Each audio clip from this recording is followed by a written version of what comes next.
OG episode today. And guess what? GrowGeneration.com stores nationwide or delivered straight to your doorstep discreetly. Same with Fave and under canopy lighting. And you already know Drip Hydro. But the only way to get discounts on those is you go to FSOTD.com, get the brand new sponsor code, and that gets you priority, it gets you hooked up, and it gets you discounts. Let's go. Raw rolling papers, elements. It's the only thing we're using on the show. You always see us rolling. We've been rolling raws and elements 2 decades. Let's go.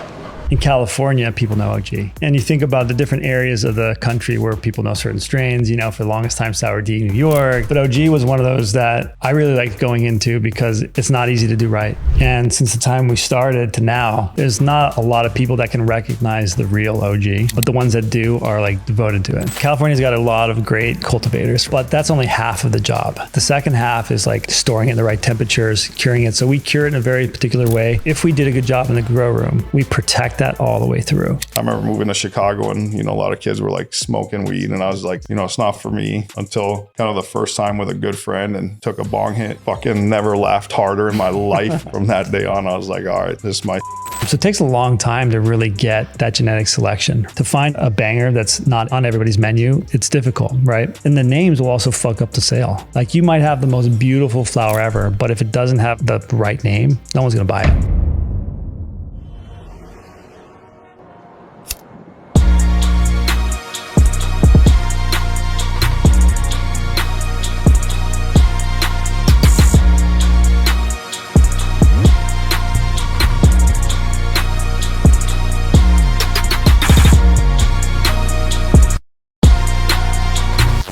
First Smoke family, we got the OG Kings in the house today.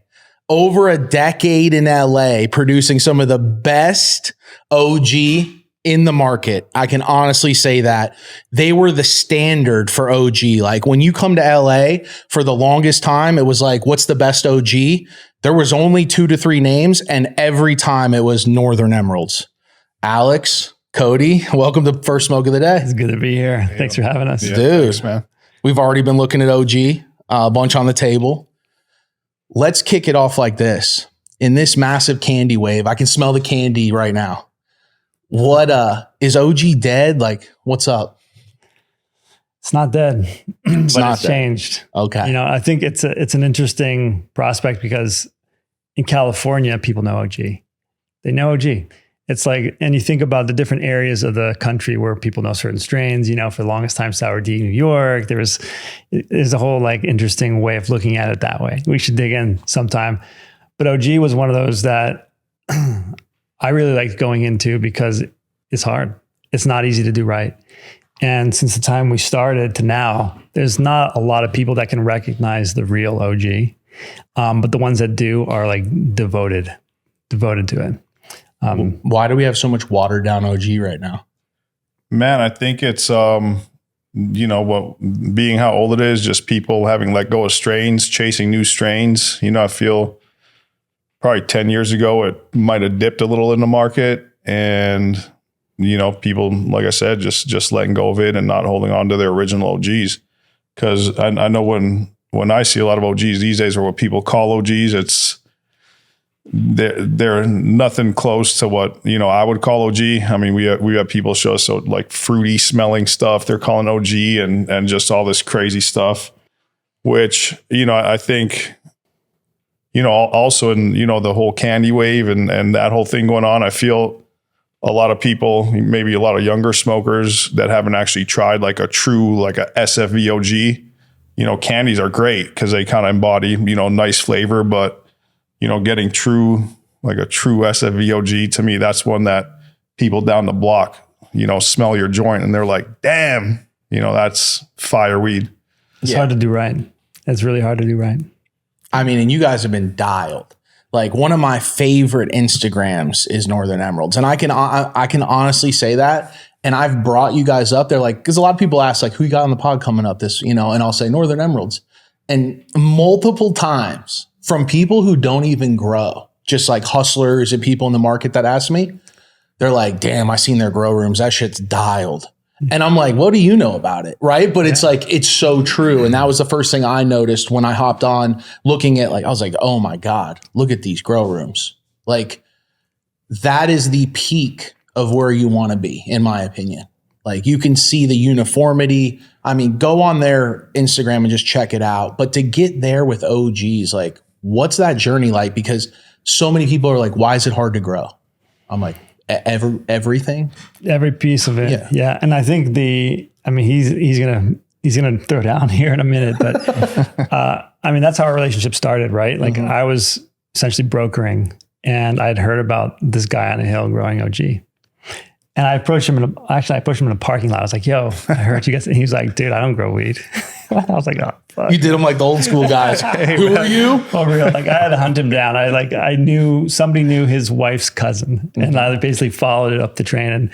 And he literally lives on a hill. So he's like the guy on the hill. And the name Titan OG was like completely spontaneous, right? Like, it was spontaneous. We were heading down to sell some flower, hopefully getting into some shops in SF. And we needed to come up with a name. And we're like, fuck, Titan OG. Alex is from Austria. Okay, he's kind of a Viking. He's big as fuck. Call him Titan OG. And that's just kind of stuck, right? But the thing that I appreciated about Alex and our relationship started was, it was a commercial relationship at first. But his attention to detail was like, it was an art. And I come from an art background. I've got an unusual history, but when somebody loves what they do, you can see it. And that's what drove me to him. And my clients loved it, because it really is the best OG you can get, arguably tied for the best, if not the best. And that happens a lot, like in the grow room, but also like post-harvest, so he love-hated me. I'd come in, I'd make sure I have hundreds. And I was also the only motherfucker who would say, you fucked up. Trim's off. This is off. So he loved that I could tell that there was something off, because he was so obsessed about hated. Loved, hated. Yeah. You knew the truth. You knew the truth, but then the journey behind that to figure that out is a whole other thing, right? Yeah. And it's like every 2-3 months you get a whole nother at bat. Yeah. Which for most people, like, that's a long time. You don't get to try again or know if you did better, or that change you had to make to try to get where he wanted it to where you were both happy in the relationship, for another 3 months, Yeah, but it was a giveaway, because when you get it done right, you open the bag and it's like, fuck, wow. It's another level. And it really does dwarf most of the other strains if you know what you're talking about, because it's so hard to get that right. A lot of other strains are very robust, and we love those. They're easy. The easy girls are like, they're great. They produce, they're there for you. They're supportive. The OG is not that way at all. You just look at her the wrong way. Temperature spike, anything happens, you crush, the surface area, it's gone in 3 days. Aroma's gone, flavor's gone, it starts perishing. It's hard. And this was, in these days, it was kind of before, obviously this is up in Humboldt, 215 days. And there wasn't not many sealed rooms, most of us, had, carbon, big 14-inch carbon, extraction fans, passive intakes or active intake, but obviously being affected by seasons, right?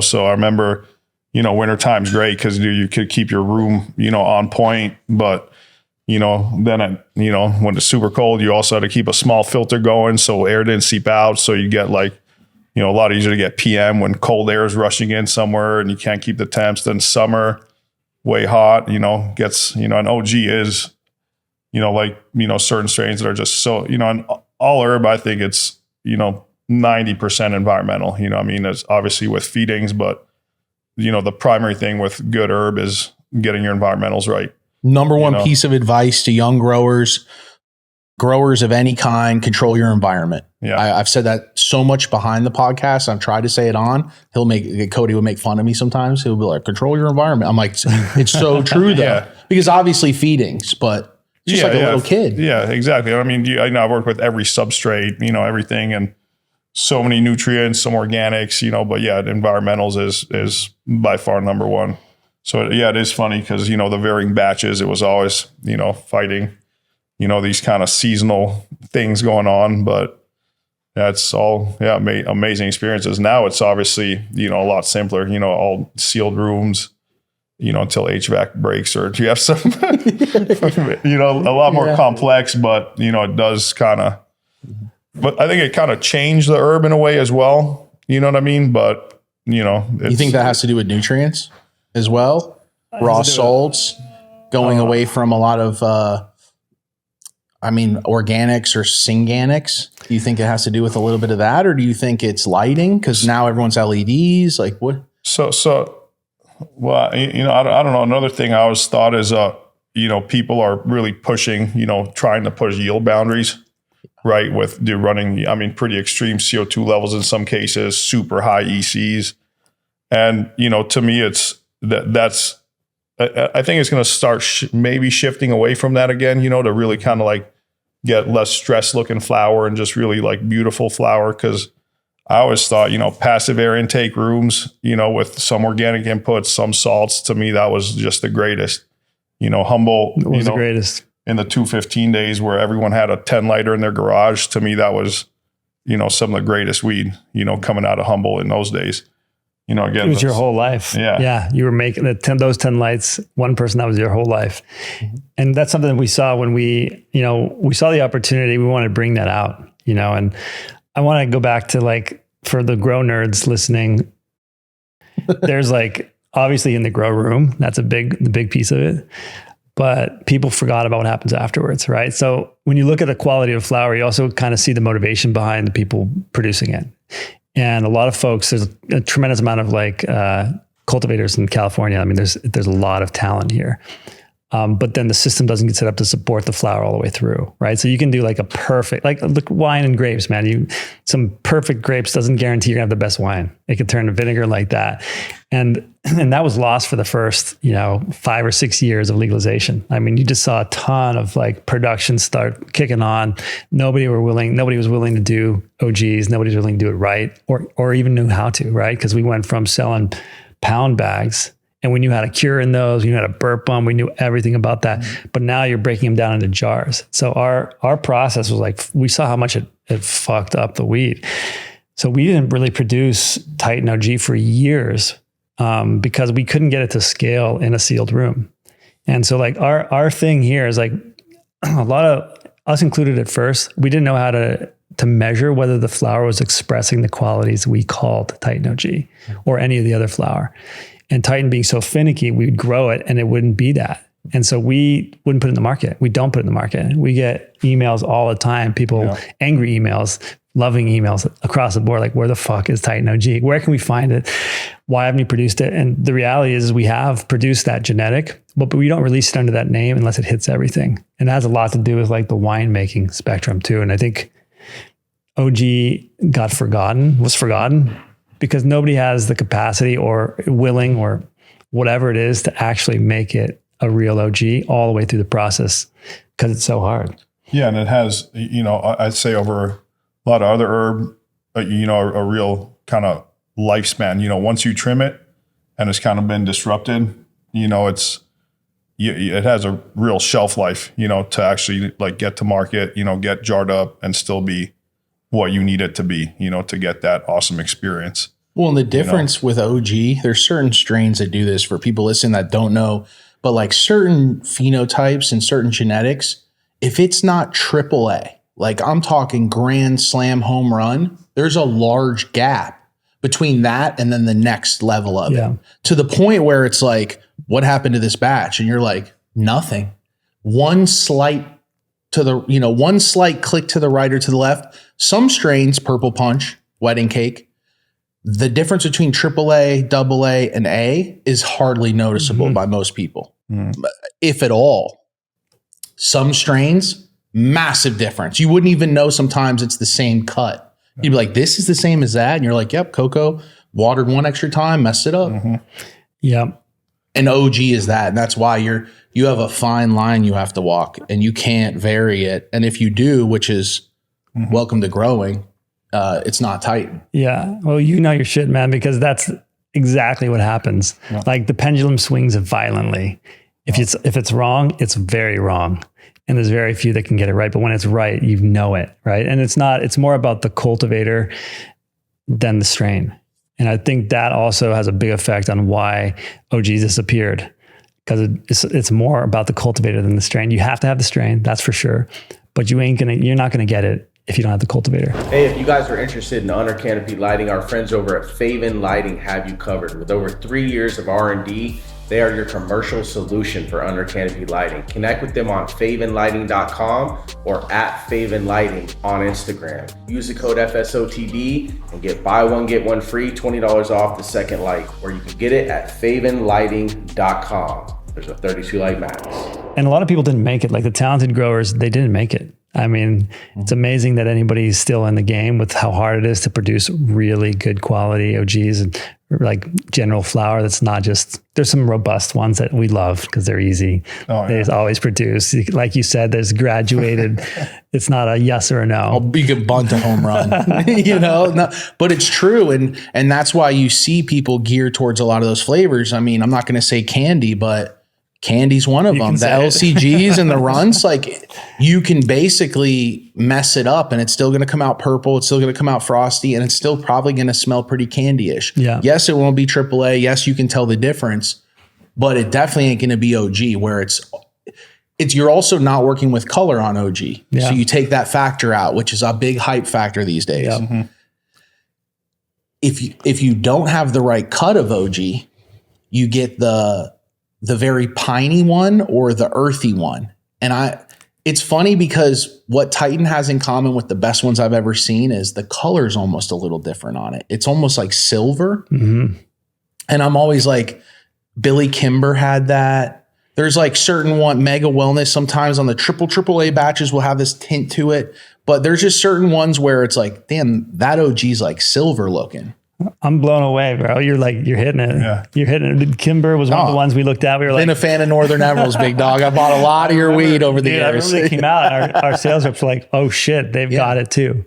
And we're like, fuck. And I remember it wasn't as pretty as ours, right? Because they were throwing it in bags at first, but it smoked really good. And it was one of those first times where we're like, okay, there it is. There's somebody else in there. And this is mostly in the Bay Area. That's where we started.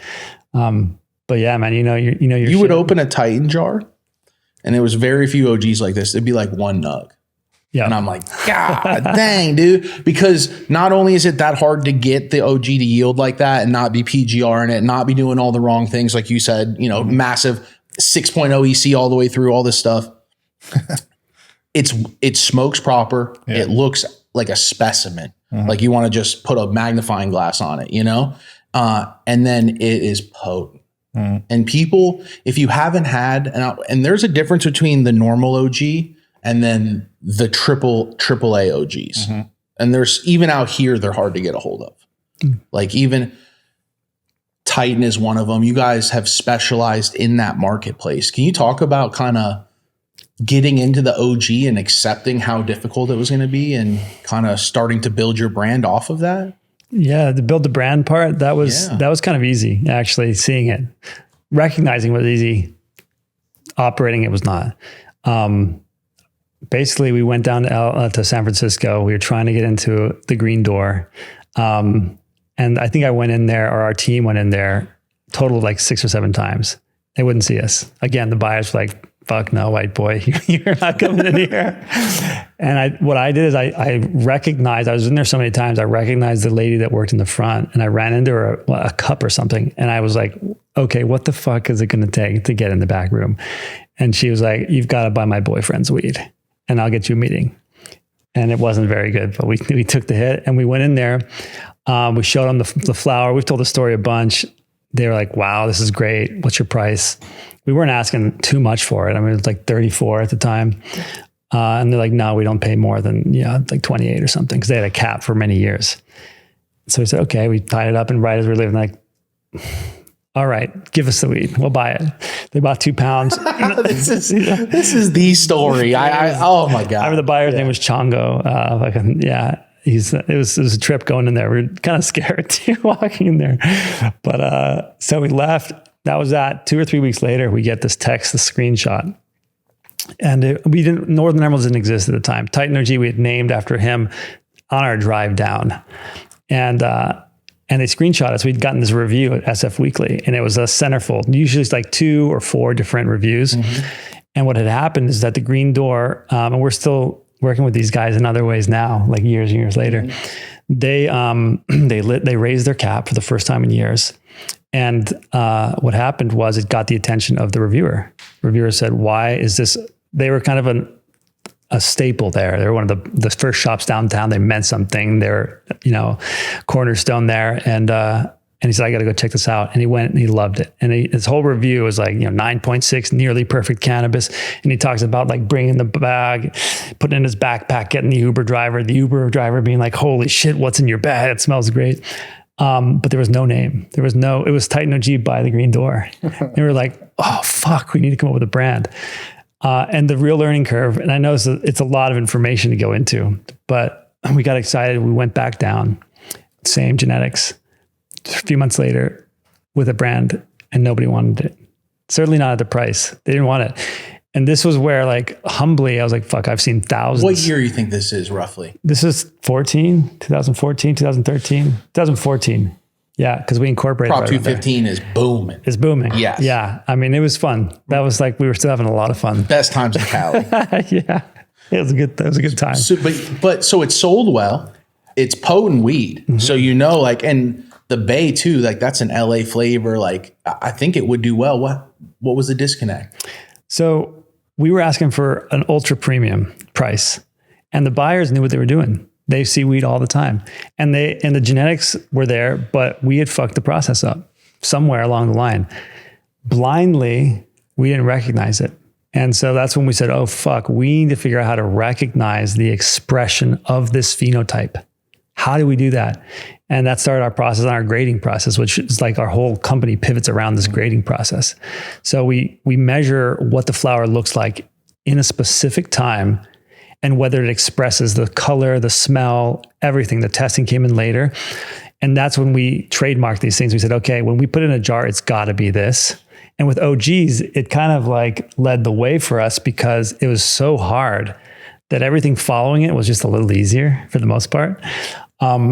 And we said, fuck, this is what our service to the market is. Our service is to produce something real that the OGs would recognize, that the buyers would recognize, and have a consistent flower, a perishable flower in a jar. That's kind of where the whole idea came from. Are you recognizing these SOPs almost during the grow process or finalized? So this was actually like measuring the end result. Got it. And it's kind of a thing. It reminds me of a story. I mean, I was kicked out of school as a kid, right? And I was in Mexico. I grew up in Mexico. Parents, and we can get into this later, but like FBI, long time. I've had many last names. Dive into it, man. Dive in. Mom and dad are OGs, planes, like, second or third largest hash bust in U.S. history at the time, and like early on in 1976. Your folks. My mom and my dad, yeah. OG gangster women are like the epitome to me, where I'm just like, whoa. It really is, because it's right?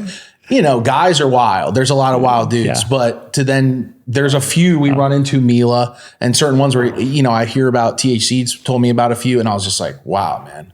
Wait to hear about my mom. Cody's mom is legendary. She's fucking crazy. At one point later, we had a smuggler in the country to get her FBI case dropped. It was the whole story. My mom, and the story about how she got through was wild. It was 10 years ago, so I think we're in the clear, but my mom has got some fucking ovaries of steel, man. Where's your family from originally? So mom was from Minnesota. She's a farm girl. And dad was born in New Jersey, Italian guy. He went to college to be a lawyer, dropped out and started smuggling. And they met hitchhiking. Oh, wow. They met hitchhiking. But my mom had a knack for these guys because her first husband was also a smuggler. And they have stories. There's a profile, a type. Yeah, okay. She has a type, right? Not the most stable type, but she has a type. A lot of fun memories there. Yeah. But yeah, she had been smuggling hash with her first husband for a long time. And I guess my dad was just a little more charismatic. Yeah. Yeah. Better smuggler. So where did you grow up, Cody? So in a small town called San Miguel de Allende, Guanajuato. So it's in the dead center of Mexico. It's a very popular town now. It's super expensive. But at the time, there was a bunch of people there that weren't allowed in Canada or the States for whatever reasons. So it was like an expat town. Expat criminal town. Yeah. Okay. I was about, hyphen. Hyphen. Sorry, guys. What, this in the 80s? Yeah. So they moved there. They moved there in like late 70s, early 80s. And so they brought me up here for my citizenship. And then they brought me back down there 3 months later.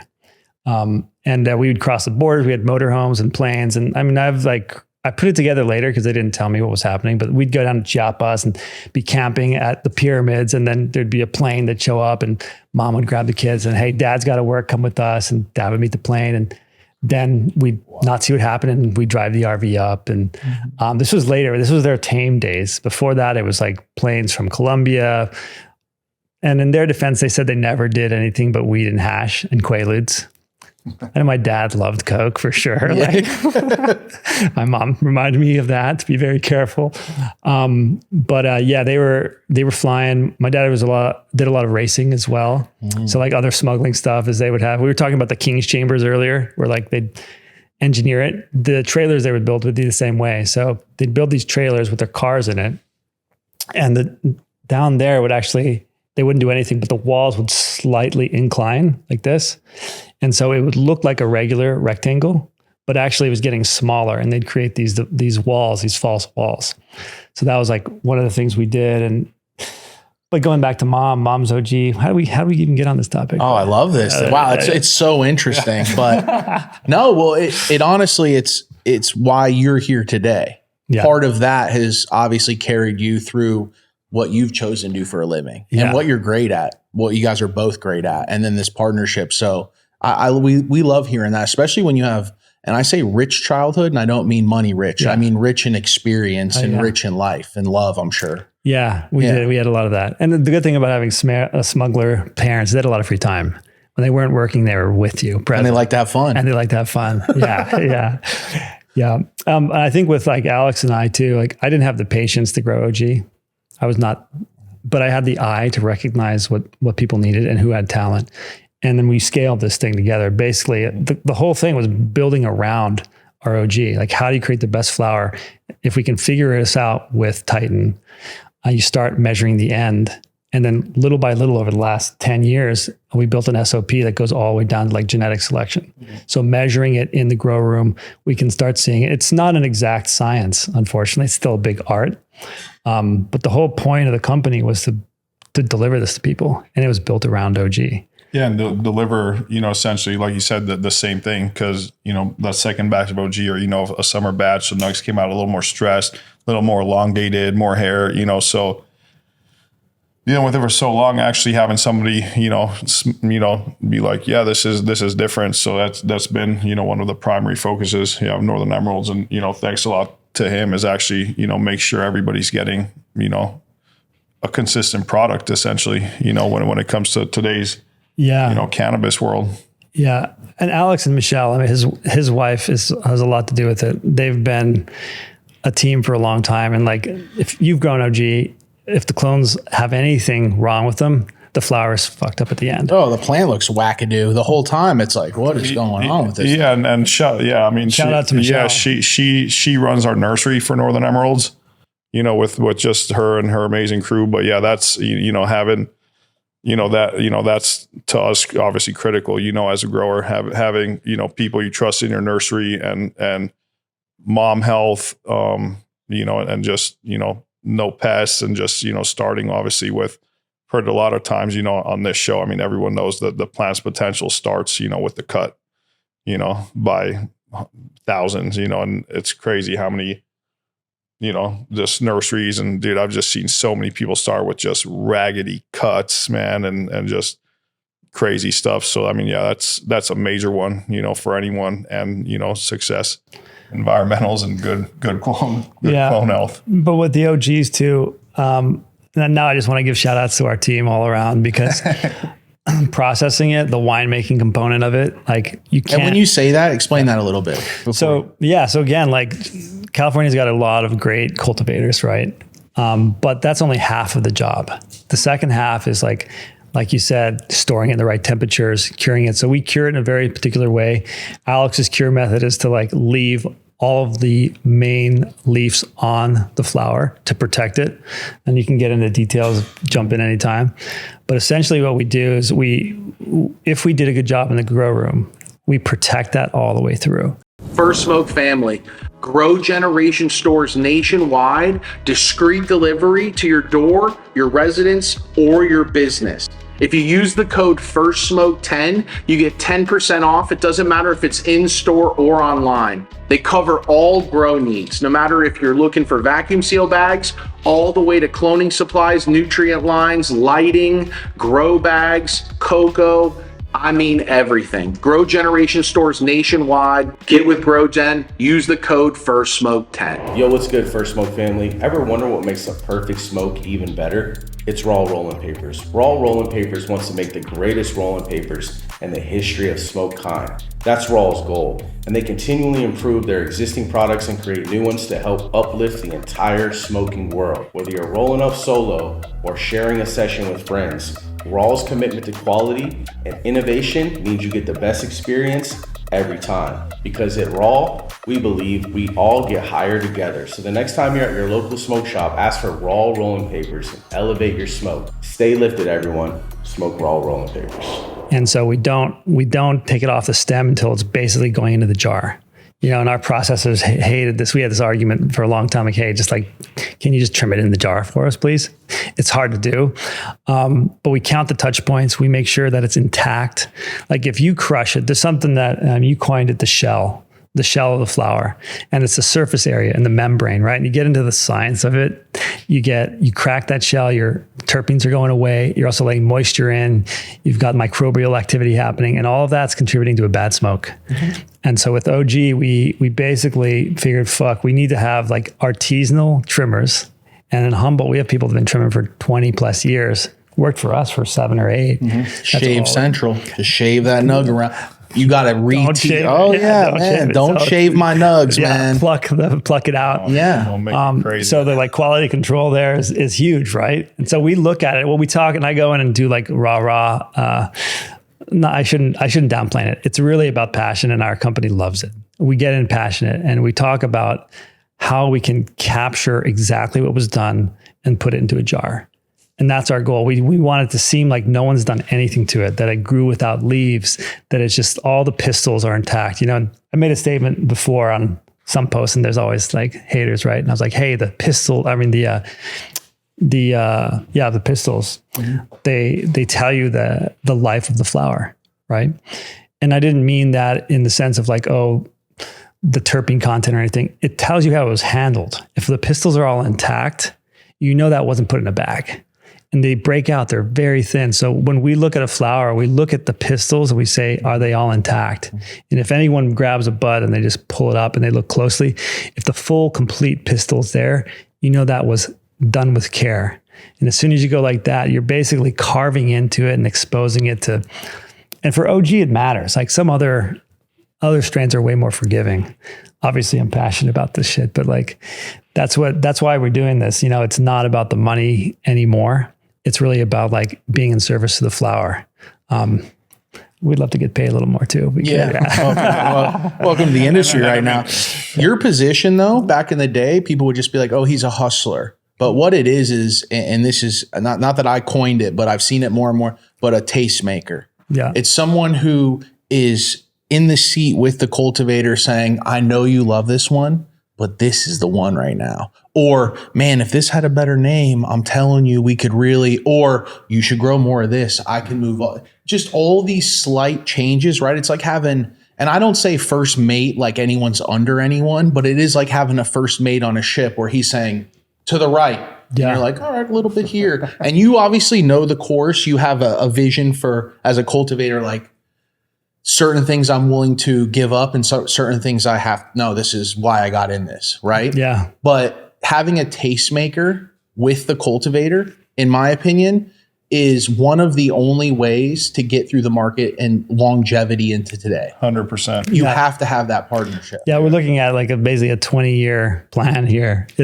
We started off with a 5-year plan. You know, we had a crazy valuation. We were valuated like 120 million when the whole boom was happening. We had a deal. We were like, I thought we were going to be super rich really quickly. We were like, the opportunities are going to fly as soon as federal legalization happens. And then I think investors and big money realized, oh, this is way more complicated than we thought. Yeah. This is a whole other thing. And if you're growing for flower, it's hard. It's the industry. When you compare it to winemaking, I really like that because, okay, you can have the right genetic. Do you have the right team? Do you have the right environment? Are you in the right place? Do you have the right branding? What's your distribution like? Who's going to like, there's 100 factors to get it to where it really needs to be a top brand. Mm-hmm. And no one has all the answers. Yeah. And the trippy thing is that there's so much of our audience that smokes and buys that don't know. Right. And so we talk about this and we were surprised the other day, we got our analytics back and like our biggest demographic were people, primarily men between 40 and 65. And I was like, what the fuck? Like, cause we're missing out on a lot. But we started thinking about it, like, hey, disposable income, they have they have a good developed palate. They've been smoking for years. And we've seen this firsthand where like people that love us, they've been smoking for 20 years. Yep. And those folks, they won't buy any other brand. It's really cool, right? To see that. We obviously want to get into a younger demographic because there's a lot more of them out there. But the people that have chosen us are people that have been smoking for a long time. They've got a little extra money. They know they have a refined palate. It's not like a 21-year-old going and getting wasted the first day and just getting anything based off of THC. So it's kind of discouraging in one sense as it was to say, oh shit, we're missing this part of the market. It was also confirmation of like what we've been doing right. Yeah. Yeah. Well, and it also, everyone that comes to me and says, bring chems and OGs back is the old school crowd. Yeah. Because they know what it was like at its peak and what it can be. If you don't know what it's like, you're like, bring it back. It's like, well, you don't even know what to bring back. Yeah. And the OGs, and this goes for all these sours out there right now, that's not the sour we came up on. No. When you see it done right, and this is the same with OG, you're like, oh, that's the reason it got so big. That's why everyone loves it. That's why people loved it. Anything else is subpar. And it's the same thing with sour. I've seen 100 sours, 300. I've yet to see the sour that was like, oh, that's the sour that we used to. Isn't that sad? Same thing with OG it's though. So sad, dude. You remember the old sour, like big and fingery, gnarly, but like almost bulbs. Yeah, unmistakable, dude. Yes. Dude, in Humboldt, if we wanted genetics, we could call 5 people and have like 200 actually different genetics that were completely different. Like in 24 hours, you could round up a ton of genetics. You cannot do that anymore. Everything is a cross that's meant for THC or yield, not flavor and profile.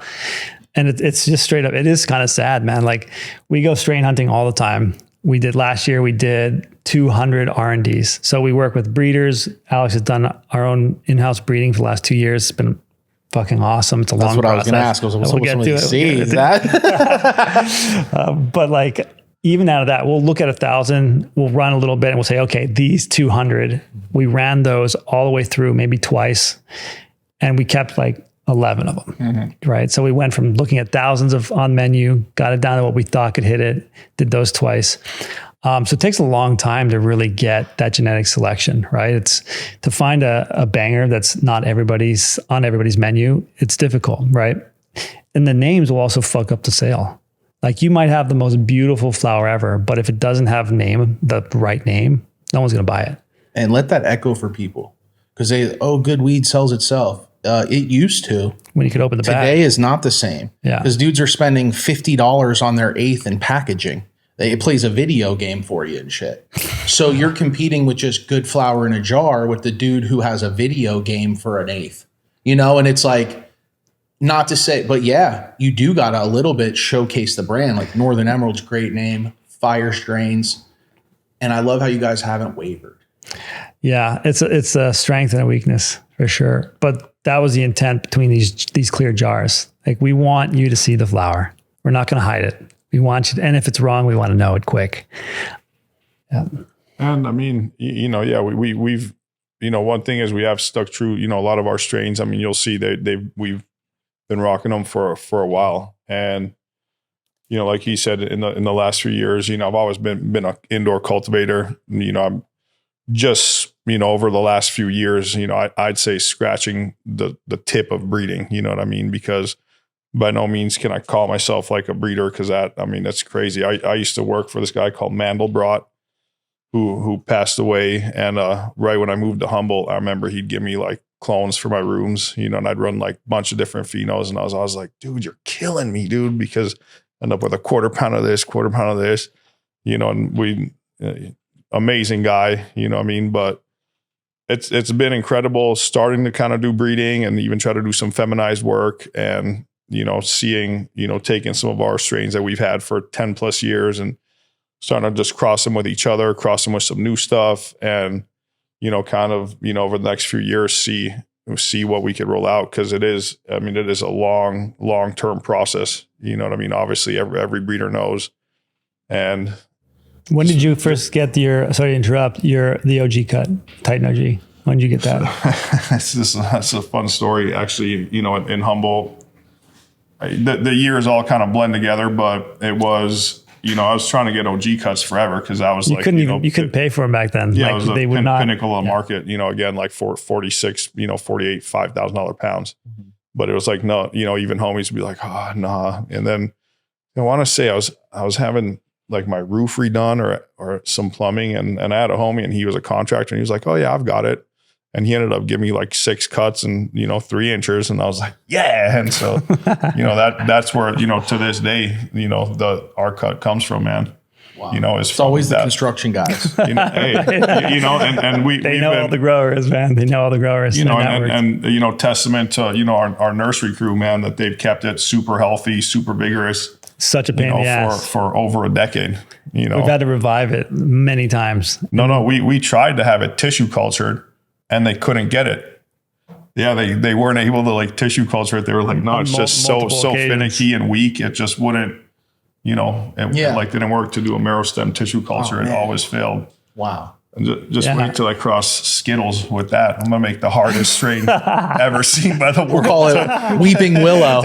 Yeah, it'll be a Weeping Willow. We'll have this weird 3-finger leaf that goes sideways and grows out. Yeah. With the OGs, so you first get the Titan, and then are you on like an OG hunt then? Or are you saying, okay, because Titan is such a great OG, because you could have easily gotten the earthy kind. Mm-hmm. And it took me years to realize there's different kinds of OGs. Yeah. I used to think, oh no, it's OG, like it is grape. And now you're like, oh, there's 100 grapes, and they all are a little different. It's OG's very different, where you get the sweet ones, and it's supposed to be gassy, but it's more sweet than anything.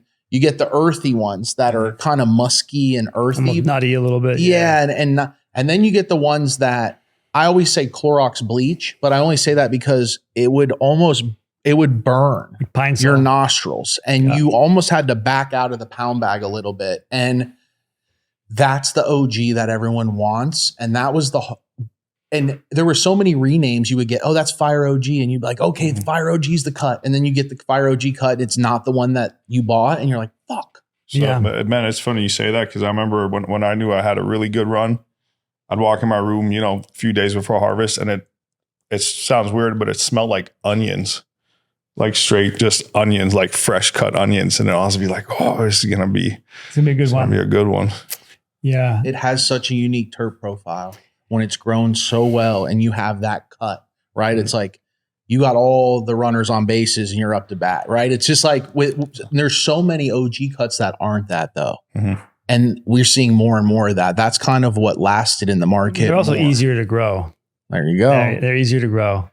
It's a fucking production, man. Growing OG is a production. Like, you have to have a completely dedicated team to it, because it doesn't make sense. It doesn't pencil out. Like, we stopped growing for years because we weren't making money on it. It yield a third or anything else. We grow we have like 10 rooms of it a year, and 3 to 5 of them make it in the Titan OG category. Mm-hmm. The other ones are still great. Like, they're great, but they don't express that perfect combination. And Pine Sol was one of the things, like, we made our grading process. A 10 was like, we wouldn't do 10s, because 10s means it's impossible to improve. You're like an ice skating judge. Like, 10 doesn't exist. 9.97. If you're like, what? Have any passion left? Like, we need somewhere to go. 10 is like, you've done it, go retire, right? But like 9 would be, you're a foot away from the top of the turkey bag and it burns your nose. Like, it burns, like it's a physical sensation that you get. And smell is interesting too, right? Because like, doesn't mean it's a good smell, but if it has that effect on you, we know that's like one of the categories under aroma. That original cut you got. So give us your background, because you guys both sound like you had some interesting backgrounds. Alex, like, yeah, where'd you grow up and what was your journey like? So I grew up kind of mostly in Europe. I lived in Kuwait for 2 years before Desert Storm. My dad was a diplomat for the Austrian embassy. So, we traveled around. I kind of grew up in Italy and Austria primarily, and then moved to the States when I was 16 to Chicago. First smoke of the day, family. Having a successful harvest shouldn't be this complicated. Drip Hydro understands how investing in different nutrients can be expensive and confusing. With over 30 years in the cultivation industry, they set out to develop a clean, simple, concentrated, affordable, and effective nutrient line. The mission to give growers back their money, time, and peace of mind while keeping your irrigation running smoothly. The fluid line provides your plants with the proper nutrition they require and desire throughout their entire lifetimes. If you want to give Drip Hydro a try in your garden, use our promo code and get 10% off. The code is FIRSTSMOKE10. That gets you hooked up with any Drip Hydro product, 10% off. So head to your local grow store or visit driphydro.com and let Drip help you achieve the bountiful harvest that you need. Hey, First Smoke family, Blackleaf drops are selling out in California and Washington. No matter what state you're in, it's super simple. Just go to blackleaf.la, hit the store locator, and you can find the nearest shop to you that got the new drops. Whether it's the Zerbo, the Prism, we've been on the Black Cherry, or some of our new rosin flavors. Hit the store locator, find the drop.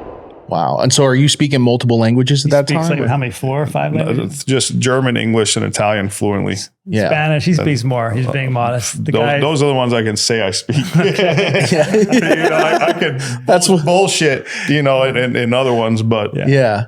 That's what I grew up speaking, essentially, is those 3. Do you remember when the war started to break out in Kuwait? Or So, funny story, we were actually on vacation in Austria, right? Summer vacation. And then we're in Vienna, Austria on summer vacation, and we hear that Kuwait got invaded by Iraq. So obviously we stayed in Austria. That's my dad's headquarters were there. So started going to a school in Vienna, 6th grade. That's when I started going to school in Vienna. And then I remember after the war was over, and the whole invasion ended, I remember going back there with my dad when all the oil wells were on fire and stuff. And it was pretty wild. Right. And what is the sentiment of your father too? Because that's a crazy position he's in. That's a blessed position, diplomat. Yeah. And then to be able to raise kids all over the world, that's an amazing cultured child. Yeah. I think, I think it's as a kid, it's actually quite difficult moving around. You establish a friend group, boom, you're moving somewhere new, get made fun of for a year or 2 years, just start making friends again, move somewhere new. So as a kid, it was pretty rough. You know what I mean? It's now as an adult, obviously it's amazing because, I could relate with so many people on so many different things, just, have growing up with that many different things. But yeah, as a kid, it sucked pretty bad. Yeah. I love Vienna. Moving to the States, obviously at 16 was pretty horrible. Coming from Austria, we were already kind of going out drinking, since we were 12, and then moving to Chicago, no friends again. No freedom, no drinking. It was, it was a trip. And of course, getting made fun of. I had long hair, wore tight jeans, everyone in school just talk shit to me. Yeah. You were into grunge or something. What, was that like rock and roll? Just almost like, just long hair. Just, just different style. And so you land in Chicago. Was there any inclination that you were into plants or that your life would be revolved around plants at all? Like, looking back, I only say that because when I look back on some of my younger times, I'm like, oh, that's why I was so interested in, funny that, because you're maybe around plants, maybe you aren't, right? I grew up, so when I lived in Rome, we lived kind of on a big farm. So, I always loved farming. And then, it's funny, I had my cousin just visit me from Europe. And I remember being a kid, and she's 6 years older than me. And she was kind of punk rocker, like hippie, in Austria at the time. And I remember she was growing cannabis plants, in her apartment window in Austria. And you always see and know about herb, you know, and it's just such a distinct vision. I remember the first time seeing the plants, like, whoo, you know, and then she was breaking down male and female plants and, you know, pollen. And I was just like, it blew my mind. I never even thought about a male and a female plant at that point. So I think that definitely kind of influenced me and gave me a love for it, you know, deep in my brain somewhere. Cause for a long time, I just, you know, I didn't really like herb. Or I remember moving to Chicago and, you know, a lot of kids were like smoking weed and I was like, you know, it's not for me, until kind of the first time with a good friend and took a bong hit and fucking never laughed harder in my life, dude. You know, and from that day on, I was like, all right, this is my shit. So you go from Chicago though, growing up, where does it go from there? You make it out to California or you travel around? So I went from Chicago to Arizona and then was in Arizona for I think 3 years. Used to manage a head shop out there. And, you know, obviously from there, just, you know, it was cool in a head shop because, you know, obviously you always met, you know, heads coming in from Cali, you know, and this and that. Started doing some herb work out there, you know, nothing crazy. I remember getting, you know, I was telling him there was this thing, it was called an Omega Garden. You ever heard of that? Oh, yeah. So, I used to have dreams about having a house full of them. And then looking back, I was like, you dummy. Like, you know what I'm saying? But yeah. Tell people what it is for anyone listening. So an Omega Garden, it's basically a contraption that's it's a cylinder that holds these 3x3 Rockwell cubes and it spins them around 2 600-watt lights or 1,000. There's a glass tube. So it spins your plants upside down, you know, through the lights. So the concept being that you get, you know, however much, you know, if you break the tube out, you get like 4 times the space off the same lighting. And your plant count's super high and you go in without a veg or with nearly no veg. So the thought was like high yields, high plant count, shorter veg time. This is interesting. And it's an all-in-one where they almost revolve around and they dip into the res, if I remember right. So the res will fill for an hour, you know, however many times. And then it, you know, it revolves once per hour. The res fills for an hour, dips everything in. Goes back down. Coolest thing we ever saw coming up. May not have worked well, but it was yes, but we were like all like 10,000 and then we're calling like, what is shipping on the Omega Garden? So yeah, I mean, you know, that was, you know, pretty serious money back then, you know, to get it set up. And how are you going to get, where's it getting delivered? Is it a bunch of branded out Omega Garden product to a house? Like you had to worry about some of that shit. You did. Yeah. It was, I won't get too deep into those details, but, allegedly, right? Dude, and I remember having brought some, you know, seeds from Amsterdam and you remember which strains?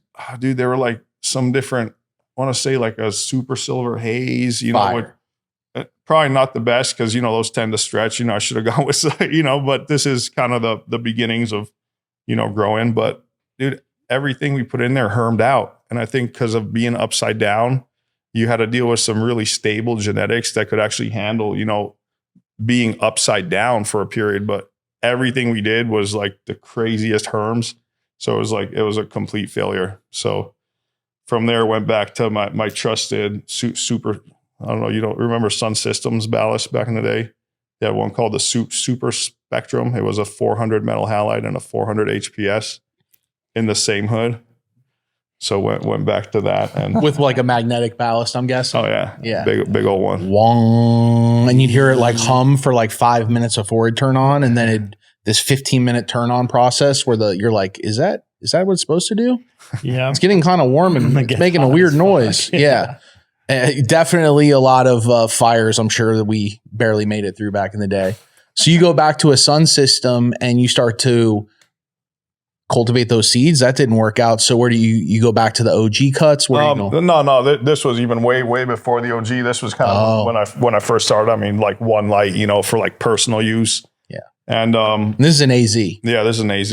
And then pretty much just from working at the head shop, ended up meeting a homie that, you know, worked in I don't know if you know Humboldt, but Bell Springs Road, you know, so it's, I mean, famous, you know, herb growing territory up in Humboldt, and, you know, befriended him, and he was always like, dude, come up to Humboldt. I always thought I was going to move back to Europe and go back to Austria and just, do something there. Cause my lady and I, we both love Europe, but, my buddy, he's like, come up to Humboldt, man, check it out before you go back to Europe. And, ended up coming up to his farm and just stayed ever since. And that was in 2002.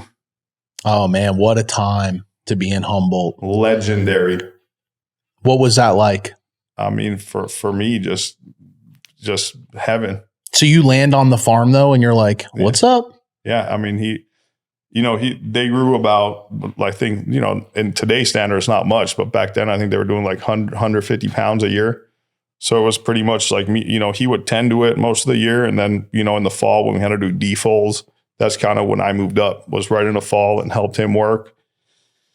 Harvest, defole, I did some trimming, kind of everything. It was always fun because, trimmers would come from around the world, big crews from Hawaii, just super dope, rad people. And so it was a nice big party and you just, save some money. I was like, I don't want to go back to Arizona. And he introduced me to someone, let me stay, at their house in Blue Lake, which is right by Arcata. And, I knew I pretty much, and, that was 215 days. And I knew, I could get a permit and kind of, legally, set up shop. So. Wow. I mean, but that's a jump. Most people would work up there for 20 years. Some people would never say like, oh, now it's time for me to get my own license. You knew you wanted to get into that side. It was one of those things, man. I was pretty like self-driven, and self-motivated. I knew that's, I kind of want to do my own thing. And, it was, I remember, I had to borrow, money to get my first house. And, there's a lot of guys up there at the time that would like lend people money and, never make it back or, stay in a partnership for 5 years. And I remember, with mine first harvest, I paid him back double. He was like, no, let's stay partnered up. I was like, no, dude, here you go. It's done. And so at that time, Humboldt, and just 150 pounds. So people know that's at like probably 4,000 plus a pound. Yeah. And this was outdoor, but yeah, I think they were doing like mid threes. So there you go. I mean? So you're having, $300,000 crops, right? And then God forbid you can throw a dep house on there and you can get more than one harvest a season. Now it's game time. Yeah. And so you see the blueprint and you say, okay, I have connections out here, which is also not easy. Most people, you can't just, from what I've heard, you can't just get a house at that time. You can't be like, I want this one on the side of this ridge. So it was easier for me to buy a house than it was to rent a house. Yes. Literally. That makes total sense from what I've heard. And I had dreads to my ankle and I managed to somehow rent a house, but yes, it was not easy. Nobody would rent me a house. Yeah. Huh? No, I went from a couch to buying a house. Yeah. 6 months later. Sometimes you have to, and it's hard to do, but you have to power move that because to get yourself into a position, it's like, well, anyone with that property's either has their buddy growing there or they're growing there, or they want to sell it for so much because of the potential of so you're better off sniping it from either someone who just wants out or someone who has the property and hasn't turned it into weed wonderland yet. Mm-hmm. So back then, 1 of 5 houses, as far as PG&E records go, were growing weed. Yes. Think about that. 1 of 5 houses in Arcata and Eureka. Eureka was, I think. Think about that for the listeners. When you're driving down the road and you go 1, 2, 3, 4, 5, grow. 1, 2, 3, 4, 5, grow. 1, 2, 3, 4, 5, grow. It was crazy. That's crazy. It was crazy. And so you couldn't rent anything. I'd come from Texas too, and I went from a couch, and I wanted to get off the couch. It didn't smell very good. Also, kind of learning. And I looked for like 6 months. I couldn't find anything. And I'd owned properties before this. I lived in Austin right before that. And eventually my credit was ruined. I had to find somebody who was going through a divorce. And they were willing to own or carry. And I think it was because they're going through a divorce. They needed to get out fast. It was like the right time. Someone with no money, no credit could get a house. So you guys are both, is it around the same time frame you're both up there, up NorCal or no? Kind of. He got there a few years before me, like 6 years before me. Yeah. And I got out there in 2008. Yeah. And that's how you guys met, was from you both being up there? Yeah. Okay. Yeah. I had to hunt him down. He was a little more popular. Yeah. No. But so, he had met my partner's cousin, But I hadn't even had it confirmed you were the guy one of my broker friends, fucking Randy's awesome.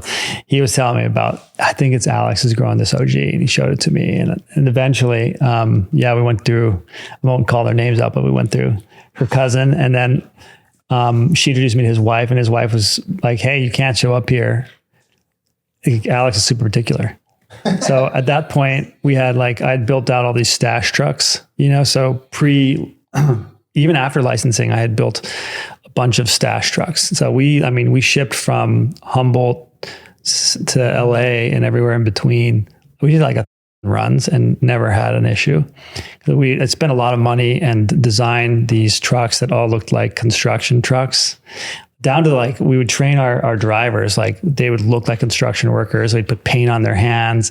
We'd pull them over, and I was after my parents got busted and we were they were on the run for 30 something years, I was I am not going to get in trouble. I will put a lot before that. I'd seen it. There's pros and cons. We lived a magical life, but we were wanted. We couldn't see our families. I've had 5 last names before I was 8 years old. There's some trauma there of really being prosecuted and persecuted. So we were not going to get caught. And that's where the stash trucks came up. Easier said than done, but yes. Yeah. And we were really careful, even now, not getting robbed at the dispensaries in LA. LA scared the shit out of us because we hear people getting robbed. There's a lot of guns. In Humboldt, it was a little more friendly. You get robbed still, but you normally wouldn't get taped to your toilet. Well, and sometimes in LA, I don't know if everywhere, obviously in the Bay, it's probably like that too, but the security guards are the guys you got to watch out for. And that's your point of contact. Bingo. And to try to get to the actual buyer or the owner of the shop, either they were never there or they were sitting in the back watching the camera and they don't want to talk to anyone anyway. Yeah. And so to break through that, you have to have product on you, but then you also have to put yourself in harm's way with product. Our workaround was to not trigger the police or any envy from robbers. So we would dress in overalls and shit. I'd have boxes. We'd put fucking toilet paper on top of the boxes and we'd wheel it in. So people that saw us are oh yeah, there's a janitor, the construction worker, whatever. And we delivered all our weed in these boxes, in his right? blood. And I thought about my father. The first stash truck I designed wasn't for myself. And I thought, what would my father do?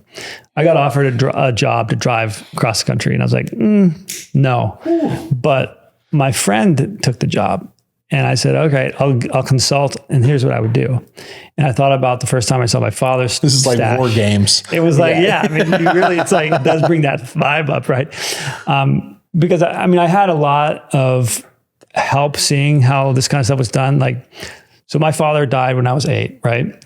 And my mom was hospitalized for years. So my sister died. I was essentially orphaned in Mexico. Jeez. And I couldn't go to the US because, we were wanted, so I'd be taken away. I eventually left and went to Austin. I ran away with a slight agreement. I said to my mom, hey, I'm gonna leave. If you don't let me, you won't hear from me. And if you do, I'll stay in touch. And so I moved to Austin and, I had to figure out how to get across the borders. And believe it or not, coming into the States as a white kid was way easier than getting into Mexico. So I actually had to sneak into Mexico to see my family until I was 18. Wow. Yeah, it was.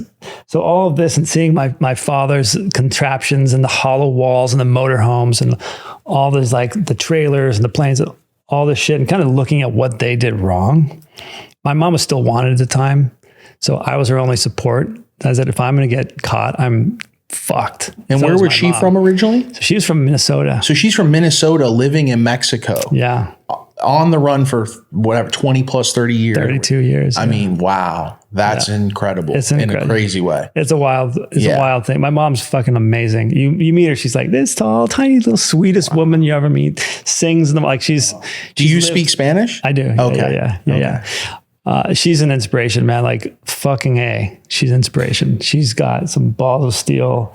She's been through so much. She has been wanted for so long. She's traveled the world. Does she live? She's alive now. She's alive now. And does she live in the States? She lives in Mexico now. Still. She's still. She came up for a minute when she was on probation. Yeah. So that was the other thing. The FBI was actually calling me every 5 years. In Austin, right before I moved to California, back to Cali because I was born here. My who was it? I forget who it was, but I was walking back and there was this van like parked across the street. It's in Austin and it was beat up, dark windows. I was like, what the fuck is this ghetto van doing there? And I was underage at the time, but we were drunk. It was a weekend. We jump out, walking back, and all of a sudden we hear Cody Strauss, and the van door slams open and all these marshals jump out of this fucked up looking van. And my roommates are like, what the fuck is going on? Yeah, they're like, bro, what did you do? They didn't know any of my history, right? That same day, they had sent a SWAT team to my old house, and they'd done all this because my mom had a letter from a bank mailed to my old address.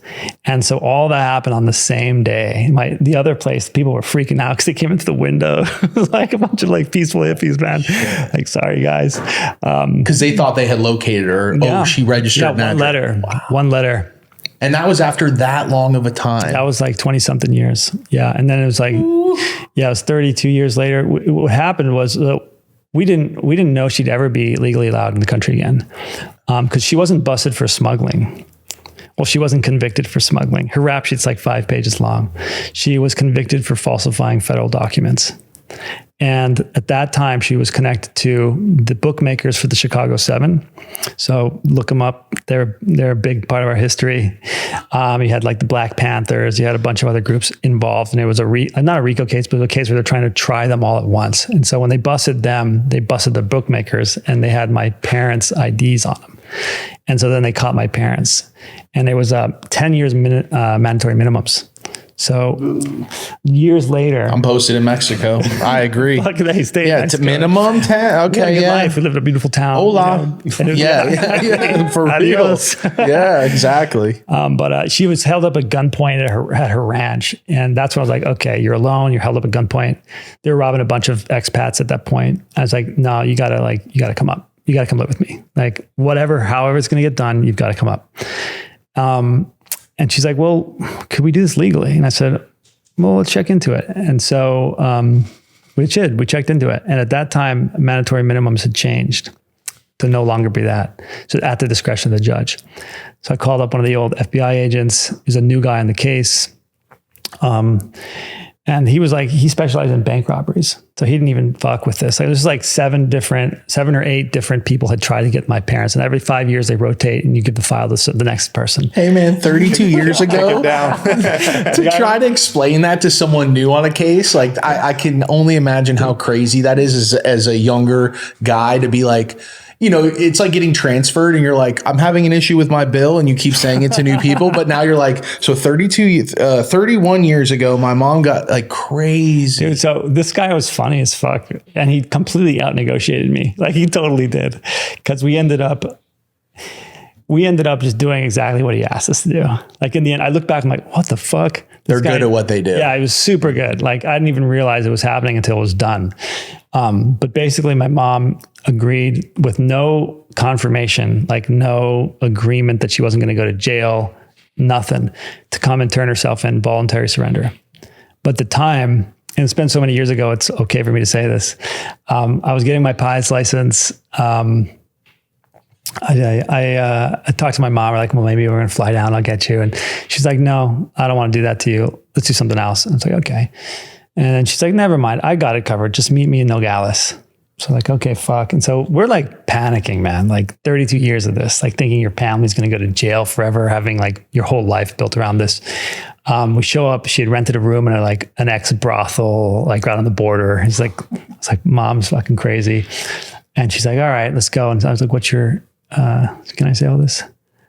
I can say all this. So can I say this shit? I don't know if I can say it. Well, up to anyways, you. I'll leave it at that. I'm captivated. I'll leave it. We can talk about it's an this. incredible story. How she actually got through was pretty wild. So can you talk about then once she gets through what happened? Yeah. So she gets through, I meet her on the other side, and we end up driving. I rented a car. I think it was like Cadillac. And we drive from Arizona all the way up to New York. Oh, because the district court or it's federal there? Well, she knew she could get across in Arizona, and the case was from New York, Manhattan. That's where the FBI offices was, where everything was funneled through, I guess. And so that whole drive was like the craziest. My mom was freaking out, like shaking, panicking. It was very unpleasant and Because if scary. you get pulled over anywhere on the way to there, you also now are sitting probably then in local jail before they transfer you out. Like, it's a whole other thing you're dealing with now. This was the instruction of the FBI agent. crazy. So I was like, yo, okay, my mom's going to do this. Crazy mom's going to do this. How do we get her up to you? And he's like, I don't care.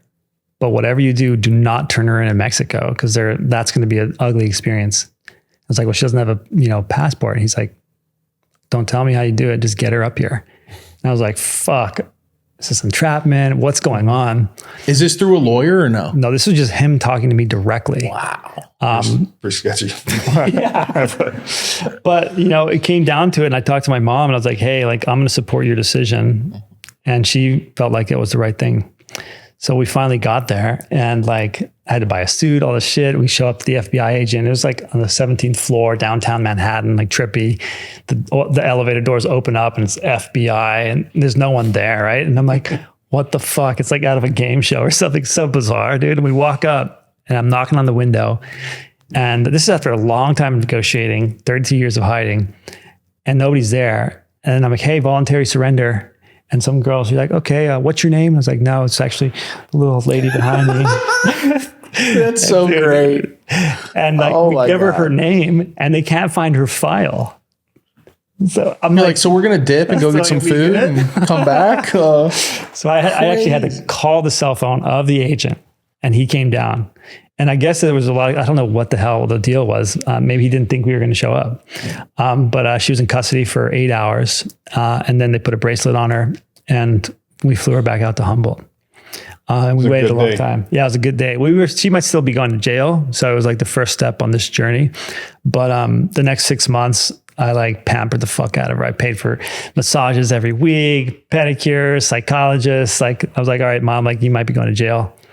Let's just make this a good time, like up until that point. How old is she, you think about this time? So the funny thing is that she didn't know how old she was. She had so many identities that she had forgotten. She was actually 2 years younger than she thought she was when we finally got her. That's a bonus. That's a bonus. Yeah. The case, long story shorter, it's very long already. We got her back to New York like 6 months later. And the lawyer had ignored my calls 3 days before we started going. And I was like, this is fucked up. So we show up the day of, we're about to be in court a couple hours later. And I'm like, what the fuck, man? Like, you didn't answer my calls. He's like, look at this. And he throws me this paper and it was my mom's rap sheet basically. And it was long. And I'm like going through this. My mom doesn't remember half the shit on it. Like, and he's like, would you have shown up if you had known about this? And I'm like, well, she probably, I don't know, man. Like, maybe not. Like, fuck. Cause this is almost like guarantee she's going to prison. What's the right answer? Like, yeah, how do I answer this? But I just like said, okay. And he's like, let's go. And so we went to court a few minutes later. And he was on poor form that day. He was stumbling over his words in court. I like basically at the moment I stood up to say something because he was fucking up. And the judge told him to shut up. He's like, be quiet. I've already made my decision. And I'm like, oh my God, we're so fucked here. And it was a female judge. And she said, Terry, you've been a bad girl. Your mom's older than her. Yeah. That's awesome. And I was like, okay, all right. Where's this going? And she goes on her thing and she's like, listen, my mom had like a senator write her letter of referral. We had a ton of letters of referral. She had done a lot of work with she's a very generous person. So she did a lot of work helping people in nonprofits, animal shelters, this and that. So she had a pretty robust history of being a good person. And they gave her 1 year of probation and what was it, 500 hours of community service. Love it. Amazing. Yeah. We had put up houses. We had it was a blessing. It was the craziest So a moment. big relief for her too, knowing like now she doesn't have to hide anymore or feel like at any time something could happen and she could get, captured or worse. Oh yeah. I mean, she didn't know who she was. Yeah. After that long. And it didn't even set in. Like the shock lasted. Like we were happy, but we couldn't celebrate because it just didn't seem real to us. And your dad's passed away. He passed away. Okay. Yeah. So just to so when he passed away though, he was still wanted. yeah, they thought we faked his death. Yeah. Like for a long time. They sent agents down to verify this shit. And knowing my parents, man, they had falsified, like my mom tried to like early on, my dad tried to give me a fake birth certificate from Mexico. And I was like, dude, like my mom was like, here, you had me too this much. I was like, no, I'm good. I'm clean. When I turned 18, I was fucking free. I'm going to high school. Like what? Yeah. Or I should be going to high school. Yeah. Wow. So intense. Yeah. So like coming back into the cannabis industry, I had worked, my first job was at 11. I had to work early on. And when I heard about Humboldt County, it was like a complete random ass thing. The people that let me live with them in Austin when I was a kid gave me a room to live in. I was 13. They were up there and they drunk dialed me one day, and I was not having a good time at that moment. And he's like, come on up, man, Cody. And somebody in the background was like, yeah, we're making tons of money. And I was like, okay, that sounds good. Yeah. Will you fly me out? And they did. And I hadn't been involved with any like cannabis related stuff until then. And they showed me their grow room, and I never left. I had a house. I got rid of everything. I had a company. I'd started at 19. And I just traded that in to sleep on the couch and kind of get back connected to the family. And then a whole other business. journey starts. A whole nother journey starts. Which is the cannabis journey, which is a lot of hard lessons as well. Yeah. Twists and turns. And then for you guys to have these backgrounds, it makes so much sense that you can find some common ground because of how crazy life can be. Stability together sometimes works. And then you know how to deal with problems. Yeah. And same with you, right? And so a problem is just, well, there's a solution. Let's figure it out versus this is the end. I'm giving up. This is done. Yeah. Yeah. You know? He's got the patience and I've got the capacity for a lot of abuse. Sometimes you grow up that way, you know, like as far as just like wanting to nurture or to be someone's battery. Yeah. And there's an exchange that happens with partnerships, and those are the good ones. And okay, not all of them are, you know, they're rough. It's a marriage. Yeah. Even it's a brotherhood. It's a marriage. It's everything under the sun. Yeah. I mean, he's able to do things I'm not, and I'm able to manage things he would never want to. I mean, he's the only dude when I just be losing it, you know, or something, I'd be like, then I started feeling bad because how much I'd call him and be like, dude, you know, and, you know, I was be like, you know, one of the only people who could just like calm me down, relax me. And I was like, amazing. We have to fight sometimes in partnerships to not have only negative phone calls because it's like the only time we would talk is about things that are going wrong. And that seemed like it was nonstop. And then, so then you get triggered by this person that you're supposed to be partnered with because you're like, the call comes in, you're like, oh, what now? Yeah. You know what I'm saying? But that's that scares you. Yeah. You're like, okay, let's see what's going on, you know, because that's part of business sometimes. And so that's funny though. Yeah. How do you come up with the name Northern Emeralds? So, you know, in retrospect, we should have chosen something smaller because it's easier. But Northern Emeralds at the time, nobody was like, cultivators weren't like, Cookies was the only one out there really at that point, like saying, here we are. There was no growers really incorporating or branding. So we looked at this and I talked to my lawyers like, all right, what do we need? Like, what do we do here? Like, well, if you're going to trademark it, you can't trigger cannabis stuff. So, you know, when I was expelled, I got kicked out of school in Mexico, and it was either public school or I would have gotten really beat up. I wasn't very tough. And I was a little too pretty for all the other guys to accept me. And it was like, okay, go there. If they only knew how cool your family and you really were. Yeah, if they only did. But it was more of just like rough when you're young. Yeah, like it was brutal, right? You could come from a smuggling family and have this insane history and people are still like nerd. Like, what? Yeah, well, privilege, right? I was white, and white people are generally wealthier back then in Mexico, unless you're the ultra rich in Mexico. They make all the rich people here look poor. But I audited these gemstone and silversmithing classes, goldsmithing too. And so I had learned a lot. I'd appreciate about that. We were in the Emerald Triangle. We were up north, and I said, okay, we can create something that's a little bit more like an emerald. So it's a homage to like something beautiful. The Emerald Triangle, we're up north, and we can trademark it. And we hid, you know, a pod leaf in there. And so we went back and forth. We're like, all right, we don't want to be the Cookies. I'm not ready to do that. Like be out there that obvious. We wanted to trademark. And I know Cookies had a journey on who owns what, and it's all kind of settled now, but it wasn't for many years.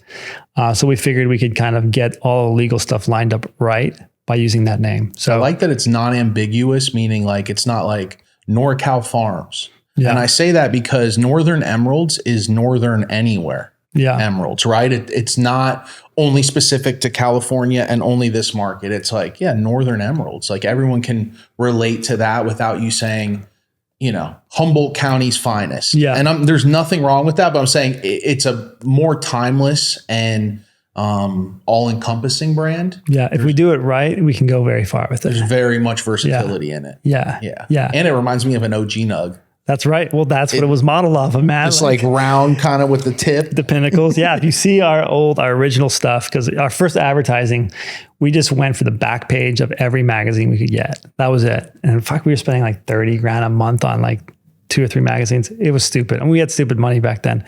But the artwork was basically our nug. It looked almost like this floating. We wanted it to look like a diamond, like a jewelry piece or a museum piece. And it's beautiful, still elegant. And we did a gold foil Northern Emeralds. There's no contact information. It was nothing. It was just Northern Emeralds and this picture of this floating nug. And it made us seem way bigger than we were. Because like, fuck, these guys are on back of all the magazines. But we were small. We were super small. But we had this presence then where we could go down and people they wouldn't even know they knew us, but they had seen us somewhere and like, oh, I think, you know, and then they flip over the magazine. Oh, that's you guys. But it got us into a lot of doors. How did you get into, because like your grow style is for that time was like, not, I wouldn't say groundbreaking, but it was like at a peak where that was kind of before its time. Now you see more of that, the way every section was, the way you were doing Rockwool, correct? So, dude, in the beginning, it was, you know, like I said, I mean, we've done, when I say every substrate, you know, except probably, you know, deep water culture and aeroponics. You know, the first way that, you know, one of the coolest ways, you know, that we grew, you know, a lot of OG was we would put, you know, just bags of Pro Mix, right? I'm sure you've heard of Pro Mix. Oh yeah, man. The guys I came up with, that's all they used. You know, we would basically put bags of Pro Mix into flood and drain tables, right? And we would cut slits in the bottom of the Pro Mix, you know, and then put X's in the top and plant, you know, our OG 3 inchers, you know, pre-vegging into the Pro Mix. What I loved about that style is all the plants help each other because, you know, you'll have a little bit weaker plant with a stronger one. So it helped even out, you know, the moisture, you know, in the whole substrate. Would you leave the wrapping around or would you basically create like a bed? No. We would leave it in the bag, put slits in the bottom, and then just cut X's in the top and put 4 plants in each bag. Flood and drain it. I mean, it was, you know, some best weed. You know. I mean, one of the things that you're leaving out here. So Alex is like, he's obsessive about everything he does. He has got 4 pizza ovens. He imports shit from Italy to make his own pizza. Like if he does it, he does it all the way. I want to do it the best. And like, and the thing that was really cool about this is that although it wasn't efficient, the plants never got disturbed. So you put them in there as clones. It's not efficient. And that's something that happens all the way through the Titan process is you don't disturb the plant. Like you just don't want to touch it at all, down to like manicuring how you jar it and starting from when the clones hit the bag.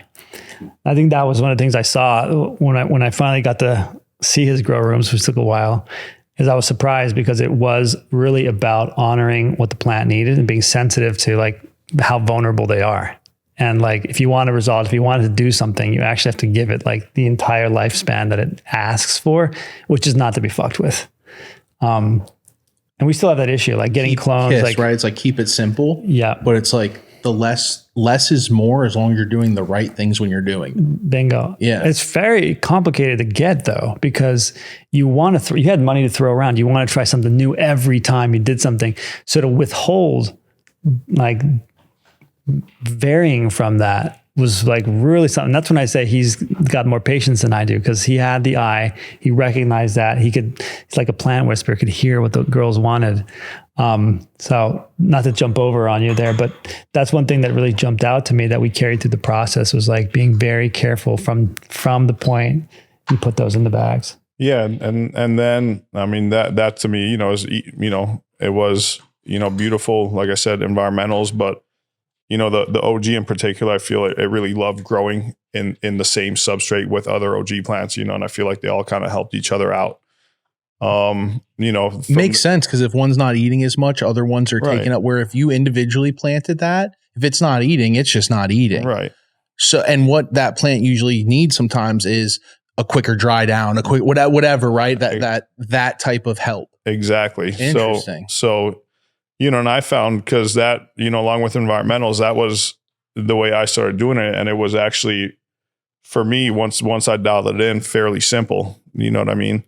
Was a lot of labor. I mean, we're moving a lot of soil bags and stuff like that, and after you harvest, moving wet bag. I mean, it's, wasn't easy. Was a bitch, but well, and too, like Pro Mix a lot of times is kept outside. So you start to realize, like, probably like, damn, these gnats, where the fuck are these coming from? And then you're like, oh, they're in it. Okay. Like Pro Mix is a great medium, but you got to really, those are free. Yeah. And I mean, to be fair though, I mean, I'd say out of, a lot of the mediums, Pro Mix was the best in that. Mm-hmm.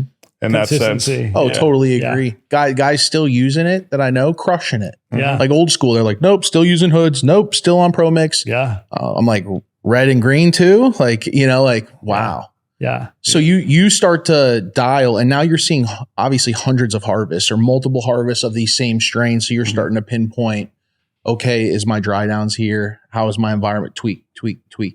I mean, so, and this is still, before we had like, heard a couple of guys, Aurora is a great thing. It's an awesome tool we use now. I remember we got it, one of our first farms when it was still in like beta testing, and, I mean, now, we rely on things that back then, it was like not even in our heads, you know what I mean? I remember the first grow sense, because after that, we did some runs in Rockwool, slabs, Hugos and all that. I was never the biggest fan. It was, decent, medium, super clean grow rooms. I mean, when you go to a Rockwool grow, it's like you're in a lab, you know what I mean? But it's, it was really, it works amazing, but it was just never, my favorite or preferred medium. Sometimes I like filling pots with croutons and running it like that. That was cool. But, then I was like, we started going to fabric pots with Pro Mix, and then, when Coco started getting real big, I was always nervous about Coco, because you'd hear these nightmare stories about when it's buffered wrong and you start getting all these crazy issues. Which happens, yeah. Yeah, and it's happened since, we've had some funky batches of Coco for sure. But now, it's pretty much we like doing everything in, Coco cubes, about one gallons. We like open tops because we could go in there with wands, still add some, beneficials, some, like I said, we still like adding, some little organics. I like a lot of primordial solution stuff, along with whatever we're dripping in. Mm-hmm. I think you're giving away some really big keys that I hope aren't going over people's heads if they're growing, because there are ways being able to incorporate, let's say, synganics and getting a really good product. Some of the best product I have been able to smoke over the past few years as scaling got past garages and small warehouses, has been synganics and some version of, well, we do this, but we also do that. Yeah. And it's awesome to see, because you guys have kept the quality, and that's really hard to do over a long period of time. Like, I know when I get you guys' jars, what to expect, and it's there. So many huge brands, and I say huge meaning like worldwide presence. That's been the toughest point, is the ups and downs. Like, is it smokable this year? I don't know. Yeah. Our biggest challenge is mostly what happens after distribution drops it off the retailers. That's interesting. So it's something that we've like looked at a lot, because again, like, we have control up until that point. And usually what happens is that they don't shelve it, or they store it in a warm place or something. So like, we'll recall our stuff the second we just we take the hit. Not like the retailers are going to do anything about it. We'll bring it in, we'll give them a credit, and we'll swap it out. Because you spend $50 something on it. Right now, especially, people are not feeling the economy. It has to be really fucking good. And so if you spend that and it's not good, they're not going to buy our shit for ever a year again. Or two. Maybe never. Yeah, right? Maybe never. So like, that's where we said, fuck, we just have to really control that. And it's a lot of communication, or an attempts of communicating to get inventory from these dispensaries, pull it back. It's a financial painful. Like, how is it stored at the dispensary? Is it under lights? Because you got clear jars. So at one point we thought, well, fuck, let's just send everybody like coolers, right? Because we know we can do moisture and temperature control. We haven't done that yet. It's hard to get shelf space unless you're paying through the nose for it. But that's like eventually we've played with other things. I mean, right now we've done a ton of experiments. Last year we did like 140 different perishability tests. So we were doing 7 R&Ds from harvest. And we'd package them differently. We would do some with CO2. And what we found was there was a variance of or nitrogen. Nitrogen, thanks. Variance of strains, right? So some strains are punishable. They'll take a beating, right? And you just put them in there and they're great. They give and they give and they give. Others don't. So it's really like each one of our strains, and we just kind of had this experience recently where we had to recall a couple of things based off of us going and buying it and be like, this has been here for 3 months. Like, why haven't you sold this yet? It's crazy because a lot of those factors, once it leaves your hands, it's out of your hands. Yeah. And they want you to be more hands-on, but you're like, how without, we'll come do a pop-up, come do this. It's like, well, that doesn't really work. Like we need, it's interesting, the model, right? Yeah. And how have you guys been able to navigate some of that, but doing these R&D tests basically, right? Part of it. The other part we did is, we did no marketing for years. Still right now, we basically do zero marketing. It was all about like referral from a bud tender or someone that knows, right? Mm-hmm. And so we're actually doing more marketing soon, finally. But our thing was to do the best we could and not over packaging. Take the hit when you know it as early as you can. If you overproduce or the market can't take it, don't package it. Don't package it. And if you need to recall it or pull it back from distribution, pull back. And then you unjar it. And you're losing money. And you sell it for pennies on the dollar as a pound. Mm-hmm. Our goal right now, and what we've been playing with, is really dialing in the post-harvest stuff on how to make the shelf life last longer. So you open it up and you get that full profile, right? And not every strain will respond to nitrogen. We found some were actually better without the nitrogen. And so it's really strain specific. It's a lot of labor, and there's not a way to do it perfectly. Not yet. This is why big corporate guys have such a hard time in this space. Because you're like, yeah, every strain's different. That's the last thing they want to hear. Yeah. Like it really is. It's a nightmare. And just the R&D. Yeah. Can you speak a little bit to, I don't know too much of a background in you guys, but not having someone that has invested heavily and that's riding over your shoulder? Because all this stuff you're talking about is stuff that you're saying, let's make less money and figure this out. Let's make less money and do it the right way. Let's make less money and brand it out properly. Let's say that's hard if you have investors that don't understand the business. Yeah. So I think 2 things for us is everybody was cutting corners, right? So in California, particularly when we saw prices dropping, we said, maybe we'll raise ours, but we kept ours. We didn't try to raise. What we did is we invested more in making our product better. And that's what we saw. We just differentiated ourselves. That's long-term more sustainable than riding the wave down to the bottom and having no margin and end up like having to give everything over.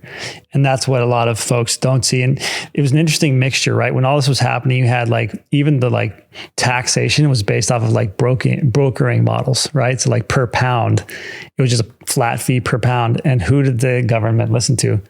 To brokers. And so they said, okay, we're going to take the money the brokers are making, we're going to tax you and get our cut in. And so that's one point of input is brokers. And then the other point was Canada. And so you had all this crazy money coming in from Canada. So stock market balloon style money. And then this input from brokers who never had any costs associated with packaging, compliance, nothing. So you have these 2 inflated valuations coming at once in this crazy storm.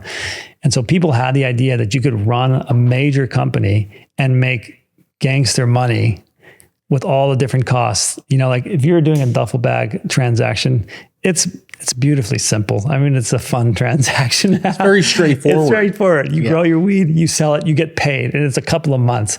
Right now you're talking about years. And like to move 1 pound from one of your licenses to the next is paperwork, it's logistics, it's, third-party cameras, it's all this stuff. And so I think that's really where like California got screwed were, partially screwing themselves is they got these two inputs that were false, and then how slow it is to change and respond, and then not wanting to give up the money they're making from the taxes. Everybody wanted to cut. So the black market just started thriving again because it's way cheaper to just go back to your old buddies and do that thing. And so we left a lot of money on the table for sure. But as a result, like, we're one of the few brands that's been here for 10 years, charging the same thing we've been charging since 2014, 15. And still caring about the process and how the consumer gets your product.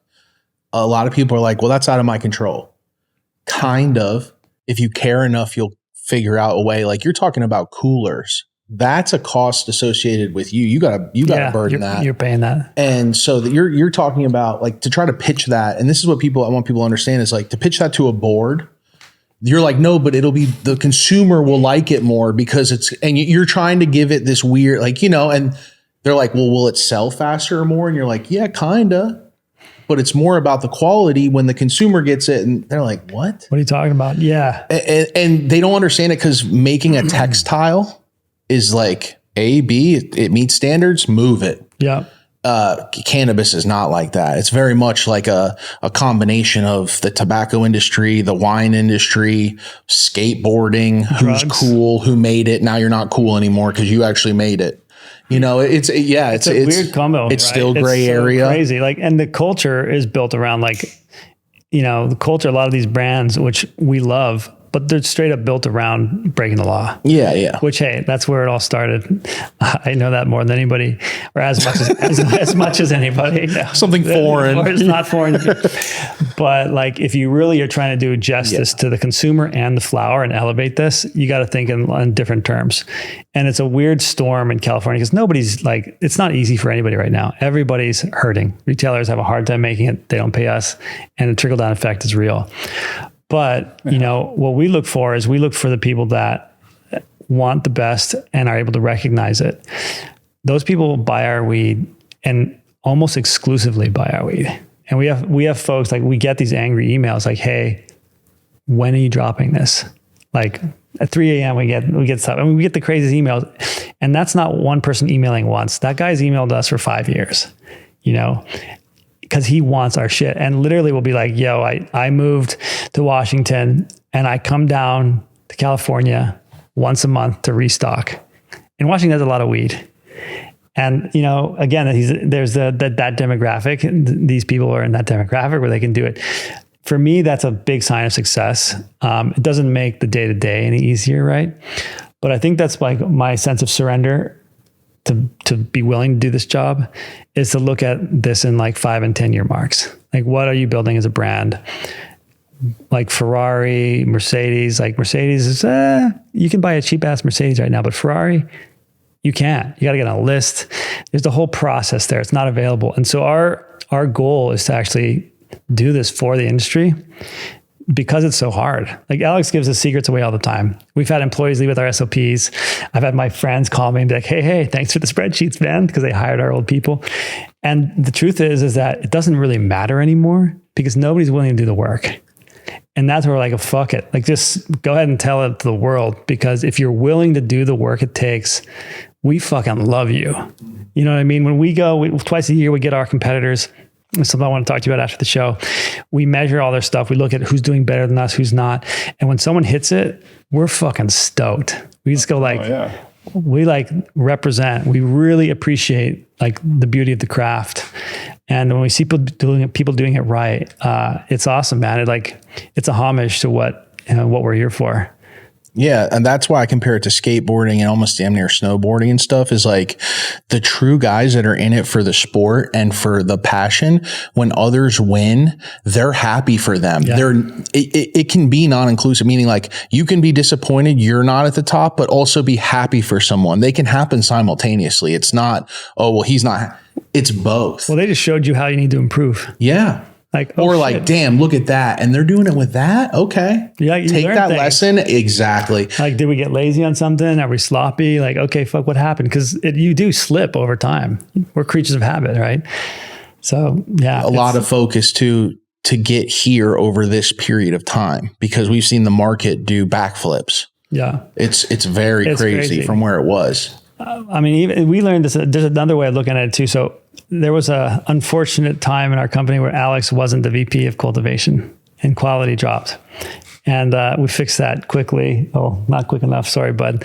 Well, we fixed it. And the first thing that Alex did was he took all the rooms over again and he dialed everything back. He dialed everything back, which is counterintuitive to like almost every grower. Like not every grower, but almost every business person. You're like, oh, crank the CO2 up, more lights, more nutrients, more go. I don't like seeing stressed out plants. They dialed it all down and then slowly dialed everything up. And we started seeing increases in yield with lower CO2, lower nutrient, lower EC, all this stuff by like listening to the plant. And again, like it's the struggle in Cali for me has been like probably the biggest proponent for personal growth. Like if you can be happy with dealing with the problems you are in California right now, you're a lucky person. So for me, I'm like, all right, my wife's like, dude, you got to fucking work on yourself a little more. Like you're blessed. Let's feel blessed right now. And if you love what you do, you get some days where you really just do feel blessed that way. And I think the plant reflects it. You know, if you're patient, if you're really present and you pay attention to what it wants, it'll give you something great. Yeah. Oh yeah. Hands down, man. I mean, that's, you know, as growers, we know how it's a blessing to be around plants, seeing what new strains will do for you. The ones, you know, that just always crush, make you happy. You know, OG still. Well, I'm still blown away by like the things you said about OG. Like, I'm a fan, like, bro. Damn, bro. I'm a fan of the strain. I'm a fan of the culture. I'm a fan of the industry. Yeah. When other brands are doing it right, I embody that, and not in like, I'm not trying to boast, but like, I'm like, these are the best guys for OG. I buy their product. I support the shop that's supporting us. I also want to try. I ask them like, what are you smoking on? And they'll be like this, and this. I'm like, all right, give me that then. Because I want to know too, like, does this guy know what he's talking about? Are these brands worth the hype? I mean, you're going back 8-9 years, man. You're going far back. Dude, it was in Colorado when I got out there. Yeah. The people were like, you probably don't even buy weed. I'm like, I buy so much weed to try. It would blow your mind. Yeah. Like for real. I went to the original Runch Drop at Cookies Melrose when they did it. And I bought a bunch of eighths because I was like, I've been hearing about like talking way back. Yeah. If I hear it's fire, I want to try it. I love what we do. And a lot of us were so, and I want to touch on this with you. Mm-hmm. A lot of us were so removed from being able to ask questions and want to know more about, because you were like, nah, my buddy grows this. It's $4,200 a pound. Or you would find one person you could work with and remove yourself completely from the sales side. Because most growers aren't person. They'd rather be around plants most of the time. It's not everyone, but most. Yeah. And so if they, especially at that time, if you can mitigate risk and deal with one guy and he's easy to deal with and I'm getting my number and I can just focus on this. Oh, that's it. I'm good. That's how you were in the beginning as well? It sounded like with him. Oh yeah. I mean, 100%. They're like, we think Alex is growing this. It's like, no, he definitely is. We had to beat the other grower. We had to beat the other buyers there. Like, that's awesome. That's awesome. And I mean, in those days, it was always, a blessing, thankfully I kind of got, grasped, cultivation, pretty quick, and, when you had good herb, it always moves, now there's a lot of it, but yeah, linking up, I would say, without him, I certainly wouldn't be where I am. I'd like to think neither of us would be, because we've been kind of building this thing together for quite a while now. But yeah, like you said, obviously not having to run around and deal with people and just having someone, okay, it's done. And then, even for the lesser good ones, it's like, all right, still got to take it, man. That's where we're at. We're in this together. You know what I mean? That's you cherish that. Having just a camaraderie and being having your own little team, and then doing having someone, because there's a lot to encompass. When it comes to the whole thing. Obviously cultivation, and then moving it, that's a whole nother thing. And then, like he, built up, our brand and that whole side of it. It's, pretty legendary. Have you been taken back by anyone who's reached out being like, man, I love your product. I love OGs. Was there anyone specific that you're like, oh, that's fucking epic? Well, every now and again we get like a random celebrity, which is fun. But the ones that really stick out to me are the people that will be like, yo, I just survived cancer and your flower was the only thing I smoked. And that for us, like, what the fuck? Because like you want notoriety, you want the hype, you want that. It's good for business. But when someone says like, you were part of saving my life, that's pretty special. I got off of 7 meds because of, especially with OGs too. If you want to talk medicinal strains, for sure OG is in the medicinal strains category. Just got feedback recently where somebody had started recommending this to their patients, and they were like, "What's up with that Titan OG?" Because everybody is telling us how great they feel right now. And they're all like dealing with major pain. It's like their symptoms are like recovery from major traumatic incidences. And some of them are chronic. And yeah, like I didn't even tell you about that, but we got that in 2 or 3 weeks ago. And it was, but I will go back on OG because my favorite window for Titan is in the first 3 weeks. And what I find is that it is like, for me, it makes me want to party. It does. Like most people will smoke, but there's a moment in time where there's like this moment of freshness, of ripeness, where I smoke it and like I'm whistling down the street. I'm like saying hi to people. The birds are singing. It's like I'm lifted. So to end I agree with you. To end the debate, fresh weed over 6-month cured weed. Almost some people will say, I cured for 7 months or 6 months. And I'm like, oh man, you missed the great part about it. The psychoactive cannabinoid part, the part that you're talking about where you're like, is the sun brighter today? The music's louder. You're starting to get these ideas that come to you and you're like, man, I got to use this creativity or I got to think about my life more like that. You know, it brings out the best. Yeah. So I think I won't say conclusively that because I haven't tried every herb for 7 months old, but I think of like wine and I think of Michelin star rated food, and weed falls right in the middle of that. You can't store it for usually more than a few months. But it's also lasts longer than a dish, which has like a 2 or 3 minute moment of perfection, like at those levels. So most of the herb, my personal opinion is that when you capture it within that 3 to 4 week post harvest, it still has all of the terpenes or most of the terpenes, not all, but most of them. It hasn't been like messed with much. And it's also had the time to cure, right? And that's that special moment. And there's some that just, like we say, the forgiving strains, ones that take a beating, they last for a while. Are they as good as when no, they're not as good, in my opinion. You're able to get that plantiness out and leave the pure essence of that flower. Yeah. If you're a hash guy, like if you're really into hash, like then you might get that. Agreed. Right. You know what I mean? Yeah. But you have to be like a hash person to want something older than a few months. Yeah. And am I like, right? I mean, Yeah, I think that's right. I think the one thing that comes close is, a lot of like, guys in Humboldt mixed light back in the day when they take their crop, dry it, wrap it in like a bag, bury it in a 50-gallon drum, and then come back and trim it 5-6 months later. But again, that goes back to kind of what I said earlier. It's like it still has all the dry leaf around it and it hasn't been cut off the stem. And so it's kind of cocoon. So this is one of the things I didn't know you were going to talk about today. Yeah, it's fucking crazy. If you leave the flower on the stem with the leaves kind of, you got a lot bigger window. Interesting. Yeah, as soon as you cut it off. And I think there's something about it metabolizing. I mean, even down to like light, like this, there is some lights that are bad for flowers. But if you think about going to the grocery store, there's a certain spectrum of blue light that sprays on any plant. And flowers, dried or not, they're still photosynthesizing. They're still alive to a point after you harvest and dry it. And so it brings up, we like looked at this, like, fuck, should we put like blue spectrum lights in all of our curing rooms? Like we've gone deep. We've gone super deep. And like the truth of the matter is that there's not enough people out there to appreciate those subtleties yet to invest in it. I hope in 5 years there will be, because we want to do that kind of shit. We're like, how far can you fucking push this? It's a perishable good. How far can you make it great? That is something that, like, if we're here that long, and I think we'll be here longer, I hope that we really get to dive into that. That would be my ideal position in the company, is making a couple more new deals a year and looking at like developing products. That comes back to just, new innovations, new thoughts, new experiments, and, seeing passion for doing something great, man. That's why I was excited to do this, because I look at certain people in this industry like that, like they're the guys to watch, because I can learn off of them. The amount of testing and R&D and care is the same as any boutique brand? Do you line up with their values? Yes. Oh man, look what they're doing. Just like that. Like, should we put blue spectrum lights in? Always chasing better and best. Yeah.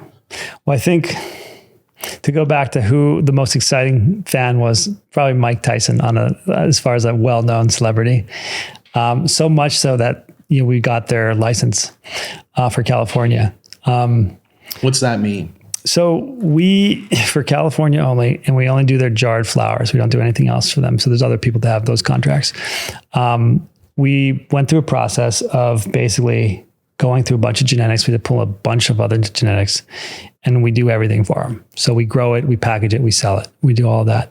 And that was a whole process. And how it came to be was interesting because, they started, there was Tyson Ranch. Didn't go very well. The people at that point didn't do too good. Tyson didn't get a good deal on it. It didn't work out for him.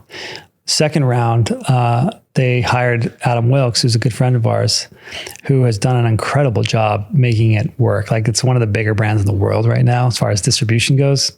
It's badass what he's done. But they came to us randomly. Adam called me. I happened to be in our Sacramento site. And they're like, hey, our guy canceled. We've been on touring like all these cultivation sites. We need to find a new producer. And I was like, come by. And I came by, gave him the tour. We love doing that. We love talking about weed, obviously. And they left, and he calls me from the car, and he's like, we've been doing this for 3 or 4 days. This is the only visit these guys were fucking pumped about. Can we buy your weed for our jars? We were just starting out at a new place there. And so we said, sure, but we're going to cut you off when we need it for our brand. He said, okay, that's fine. So we started the cutoff process 6-7 months later, and they said, man, I don't know if we can do this without your weed, because celebrity brands aren't very well received in California. So if you don't have great weed there, you don't have anything. Mm-hmm. And lucky for us, Tyson's like the fucking real deal. Like, he's authentic. He goes to work. He lives it. It's not just like sign a piece of paper and get some royalties. He's really in it. He's in it. He spent days with us. We spent time with him. We named Exodus. We got a 38%er the other day. With a reputable lab, like a real, current, actual 38%er. And that strain was named after his daughter who passed away, right? So we were in the room with him when he named that strain, And so there is something very real about that. And I think that celebrity endorsement for us was pretty significant, because this dude has been a champion, number one in the whole world. He's very well known, and so for him to choose us was pretty good. California's hard, it's a hard place to survive. So I think that's where a lot of the celebrity brands failed, because they didn't know what they're getting into. And you got to still have good flower. And I'm not saying Mike Tyson's, he knows good. He smokes good flower. A hell of growers I know have tried to get to him and put product in front of him. If the celebrity doesn't know good weed, they got to have someone around him that can say, yo, this brand right here, you need to talk to. Yeah. Or, hey, you need to curate with them.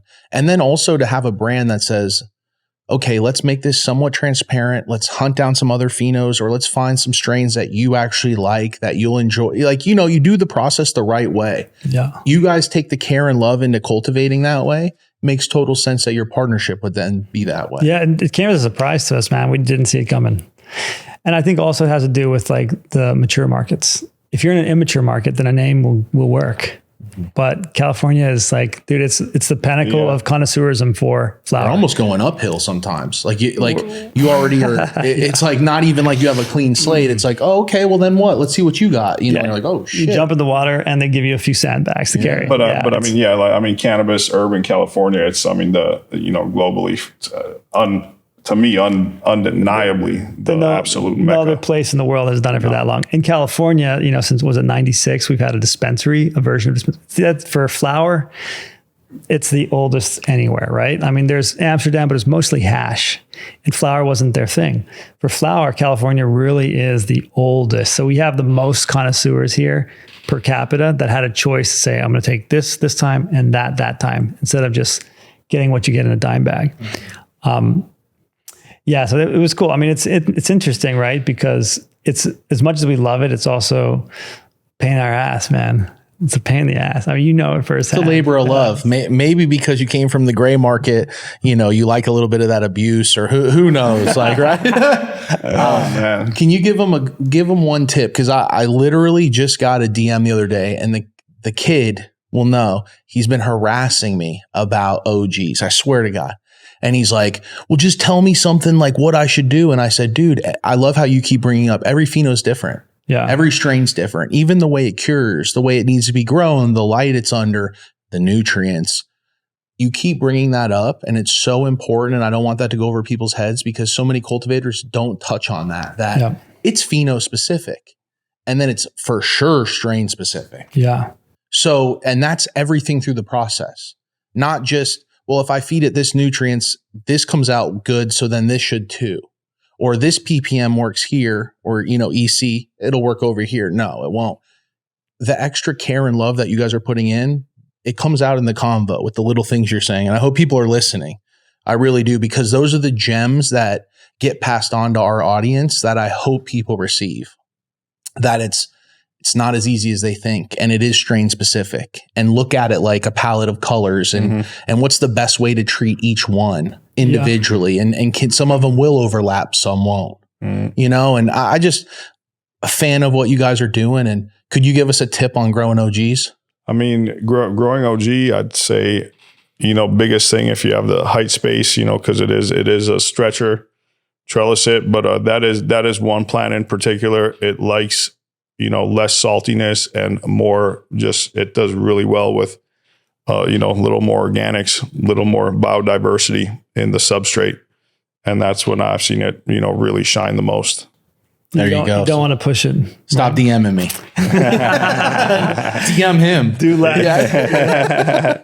No, you know, and then that's, you know, and like everything, you know, certain plants, but that is one thing about, you know, in particular, and especially ours, just loves, you know, just low salinity, you know, a lot of bio stuff going on. And that's what makes it, you know, just chunk out and get super nice. Whereas if it's, you know, just too salty or that, you know, it kind of, you know.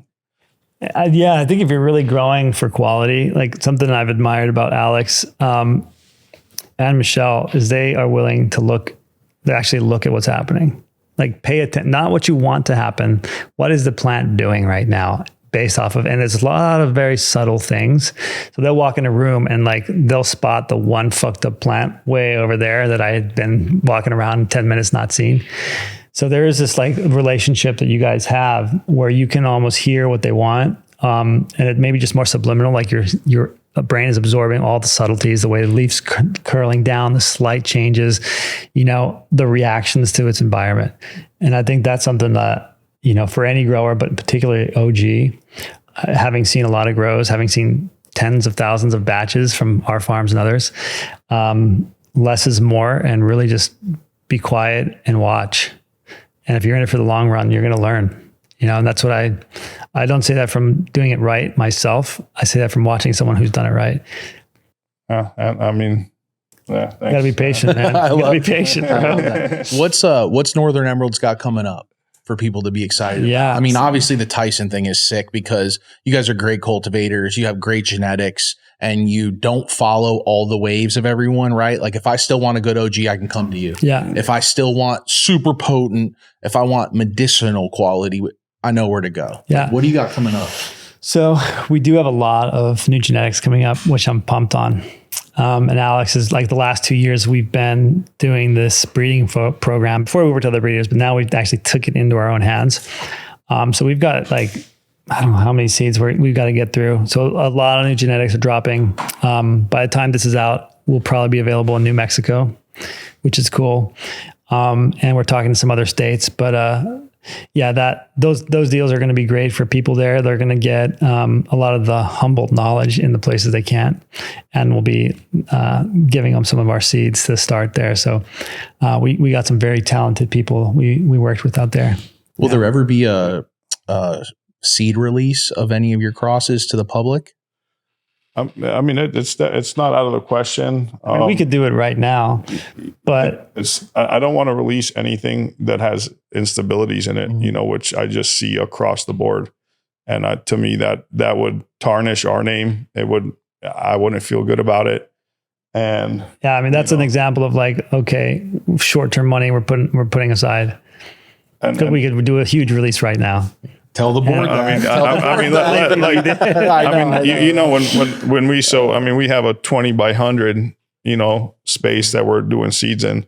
So, I mean, you're talking, the amount of seeds that'll come out of that kind of space. So, we're slowly checking everything out, but, there's some epic crosses we've seen already, with some of our, older genetics, like purple champagne, that we crossed and some other just really cool stuff that we're actually pulling out some of these more even candy terps with some of our old genetics just by doing different things. So I'm pumped as a grower, just to see this come to fruition. Mm-hmm. Again, there's still quite a bit, some instability, and everything, but.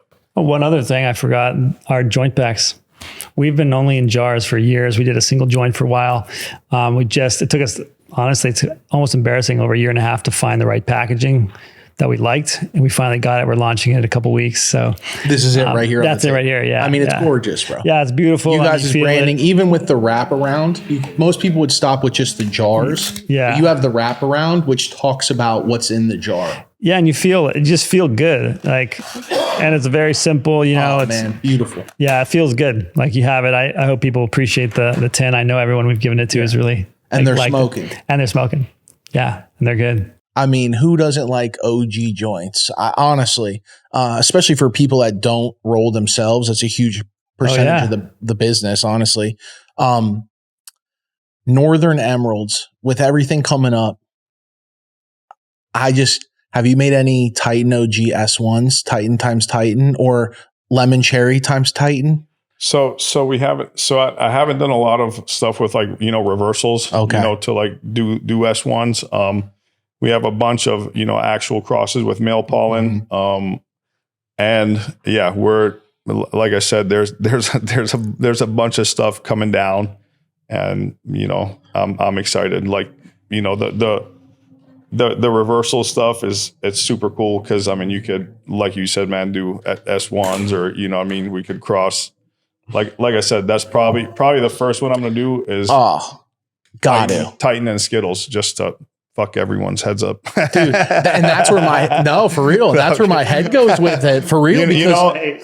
But as a grower, that's what you get excited about. You say, man, what would happen if because that's the kid in us saying, man, if you took that, and then what if you cross it to that? And you just don't know. But when you start to say a rare strain like the Titan, and then you start to bring in the lemon cherries, the Skittles, even times like Chem, I mean, that's scary. Yeah. And it's something so unique with the Titan that not many other people can do that. Yeah. So, I mean, as a grower, that seed release would be triple sold out. I mean, come on. Yeah. And then another strain I got from a buddy that I'm super stoked on. And I see it's a Gorilla Glue Skittles cross. It's pretty bomb. It's like one he hunted a seed. I think it's also known as like Smuggler some places, but it's been cool, man. Just, messing around with seeds and trading seeds and doing that whole thing. Yeah. And, one thing I love kind of watching your guys' podcast too is, I see sometimes you guys have get-togethers where kind of people on the show get together and stuff like that, man. And I really respect that because I feel for too long, and especially in Humboldt, man, growers, it was like, I'm competitive with myself and what I do, but I'm not very competitive against other crews doing their thing, because I always feel like the more we're all together, the more strides we make, and so that's kind of looking forward, through this, even, just linking up with more heads, man, and having more ideas. It's hard to get them out, man. Like we were on Netflix a few years ago. He wouldn't do it. We had them up there for filming us for 3 days. He wouldn't do it. Yeah, I mean, I just never doing too much public stuff. I know that he regretted it later. So I was like, getting anyone could do this was hard. He had to reschedule. He's going to do a family thing. We had to talk really nice to Michelle, his wife, and we made it happen. But trust me, we know how to handle the growers. It's my specialty. That's over the years, I was able to work between growers and hustlers and be like, people be like, you deal with that dude? And I'm like, dude, I love special people, like people that are unique, and the good comes with the bad. Not everyone, like you can't ask for an amazing, prolific artist and not say, and they're a little weird, They gotta be or crazy. they do these other You got to things. be a little nuts. Do something Welcome like to Cultivation. Welcome to a lot of the guys that came from the gray space or the gray area and are trying to make it today. Yeah. The legacy. And that's what I think of when I think of Northern Emeralds and both of you guys is legacy. that. Yeah. Even going back to your parents. Well, yeah, I think there's a bit of it. We've got forced to do this, like it would have been nice to just have a big ass exit and leave early. I don't know that like But I'd our still be quality. Yeah. Some days you wake up and you're like, I'm in Hawaii. Oh, I'm Yeah, back on the farm. What happened? But yeah, it was kind of like gold handcuffs, gold handcuffs, because we couldn't bail. We were too invested in this. So it really just took down to like sacrifice and being in it for the long run. And I think the thing that keeps our team going, because we've had some very challenging situations in the last couple of years, and it's have been a pretty heavy thing on our team. The two things that keep us going is like our bond around and our pride around quality, down to the trimmers, like especially down to the manicurists, to our salespeople and the community, like really being good to each other if you can. Like through COVID, we started paying like full health insurance benefits to everybody that we worked with. And we kind of carried that for quite a few years. And we really just do. We try to honor the people we live with and work with. And I think that's being with Alex. He's like such a great partner and easy person to be around. Thanks. I don't know that I would be here without somebody like him. So yeah, just shout out to all the people, like people in the flower. That's why we're here. And I hope we can make a big splash over these years to show what the plant deserves. I mean, anyone in the industry in California, I know you guys were fans of it. I know we are because we talk about behind the scenes and it's been like that for years. And you guys are part of the First Smoke family now. So we throw an annual event called Family Reunion. And what it is it's everyone that's been on the show and that's constantly growing, right? Mm-hmm. So now we're 160 or 170 episodes in.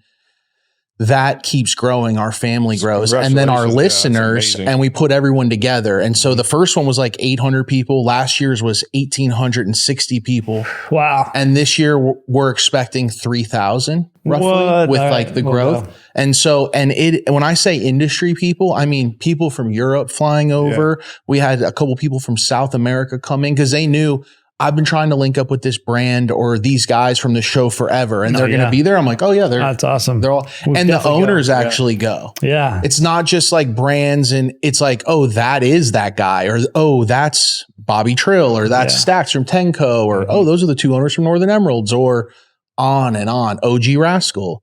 I mean, that's what I pride myself into is, and I know Packin is knowing who we want there because wow, look at this. Like it's almost like putting together, like you said, art or just a collaboration because people showing up, that's a blessing that we can get people to show up, honestly. Yeah. And then to say now we can get them all in the same room and how dope would it be if they start to collab or we realize that that's amazing. We're in this together still. Dude, and I think it's always great to get free publicity. But being included in this was really nice because we were aware of your podcast, but we got a lot more into it after we started talking. You're like, it's coming up. Holy shit. And I was like, damn, what am I doing? What's he going to ask us? The people you have on here and the conversations, they're fucking in it, man. It's real. Yeah. The questions and statements you made about OG, like a lot of people in the industry that have been here for a long time would never make those. So like, it's very nice to be here. I feel like we're actually talking to somebody who fucking knows what's up on both sides. It's not something you get anywhere. We didn't get that on a lot of the other publicity we've had. And it's nice to feel like this is an authentic conversation with someone who knows way more than the majority of people with podcasts or an audience. I appreciate and I'm just I'm grateful that you guys are here because we need something like this. And there's not a lot of places like this right now. I mean, a lot of magazines and other kind of things like this, they're missing it, right? And so they're not around anymore. Or they're not around. I mean, and no one's using them. They were taken over and the vision got lost. And people don't trust them. It's understandable. Every business needs to make money. That's the purpose of a business. But there's something that we lost without that. Once it became legal, like all of the other effects for industry came in. And that's something that I don't think exists in nearly any other industry in the world, maybe in the history that we can measure. is that we've had this thing that was kind of illegal, kind of not, smoked and consumed everywhere in every city, in every country, and probably every neighborhood in the world that no one can talk about, no one can collaborate with. And in this mix, we've lost a lot of that authenticity, that connection. And so it's nice to see something coming through that and being invited onto it. It's a long-winded way of saying thank you. We're appreciative of it. Oh man, we do it for love. And I appreciate you saying that, bro, because it was honestly Pat God's idea years ago before we started, and we did some tapes, and he's like, dude, we're going to jail if anyone sees this. And I'm like, I've always rock. When I'm with the homies, I rock all the way. I'm like, what do we got to do? Like, and it's cool to see it come around. And no matter where people think we're coming from, it's like, cause some people only know me from the pod or know us from the pod. And I'm like, no, I swear. And you don't want to say it, but it's like, I've been in the trenches. Like, I promise. I just absolutely, I'm a lifer. Yeah. If I took an exit, I would probably re-enter the space in a different way. Yeah. I want to invent some stuff to make cultivators' lives easier, to make smokers' lives easier. We talked on off the mic a little bit. Yeah. I have so much passion for this space and the people in it. I look at it like, man, we're in this amazing time with artists, but we're on baseball teams. And I think it's going to get to the point where you see when there's certain cultivators, they link up with certain tastemakers, and it's like the Yankees. Like, next thing you know, it's a global brand. And then if there's a falling out, you're like, what happened to that brand? And it's usually like, oh, those two guys, they don't work. So it's like a baseball team. He got drafted. He's over here now. Yeah. And now you see them run it up. And it's just, I'm such a fan of the industry and all the players in it, especially the ones that are doing it from a place of passion and love and not money. Money obviously pays the bills, and we're all looking for a retirement at some point. No one wants to be 85 running houses. Yeah. Yeah. That's the nightmare at once in a while. I wake up, I'm like, ugh, and I'm like, I'm 76 and I'm like, playing with the electric. I'm like, this is nuts. Yeah. But it's a blessing to have you guys on here, man. Yeah. And Alex, Cody, like Northern Emeralds, where can they find you guys at? Check our website, northernemeralds.com. We've got store locators on there. We'll encourage our retailers to keep us on the shelves constantly. But yeah, check our store locator. It's accurate. Yeah. If you're a retailer out there and you need a good OG, or you want to see proper grown flower and with a lot of care, a lot of respect, and worried about touch points, so many gems we talked about today, man, but it's been a blessing. Thank you guys for coming on. Yeah. Thanks so much. And if you look for us on Instagram, you have to type our entire name out because we've been blocked on and off for like 8 years.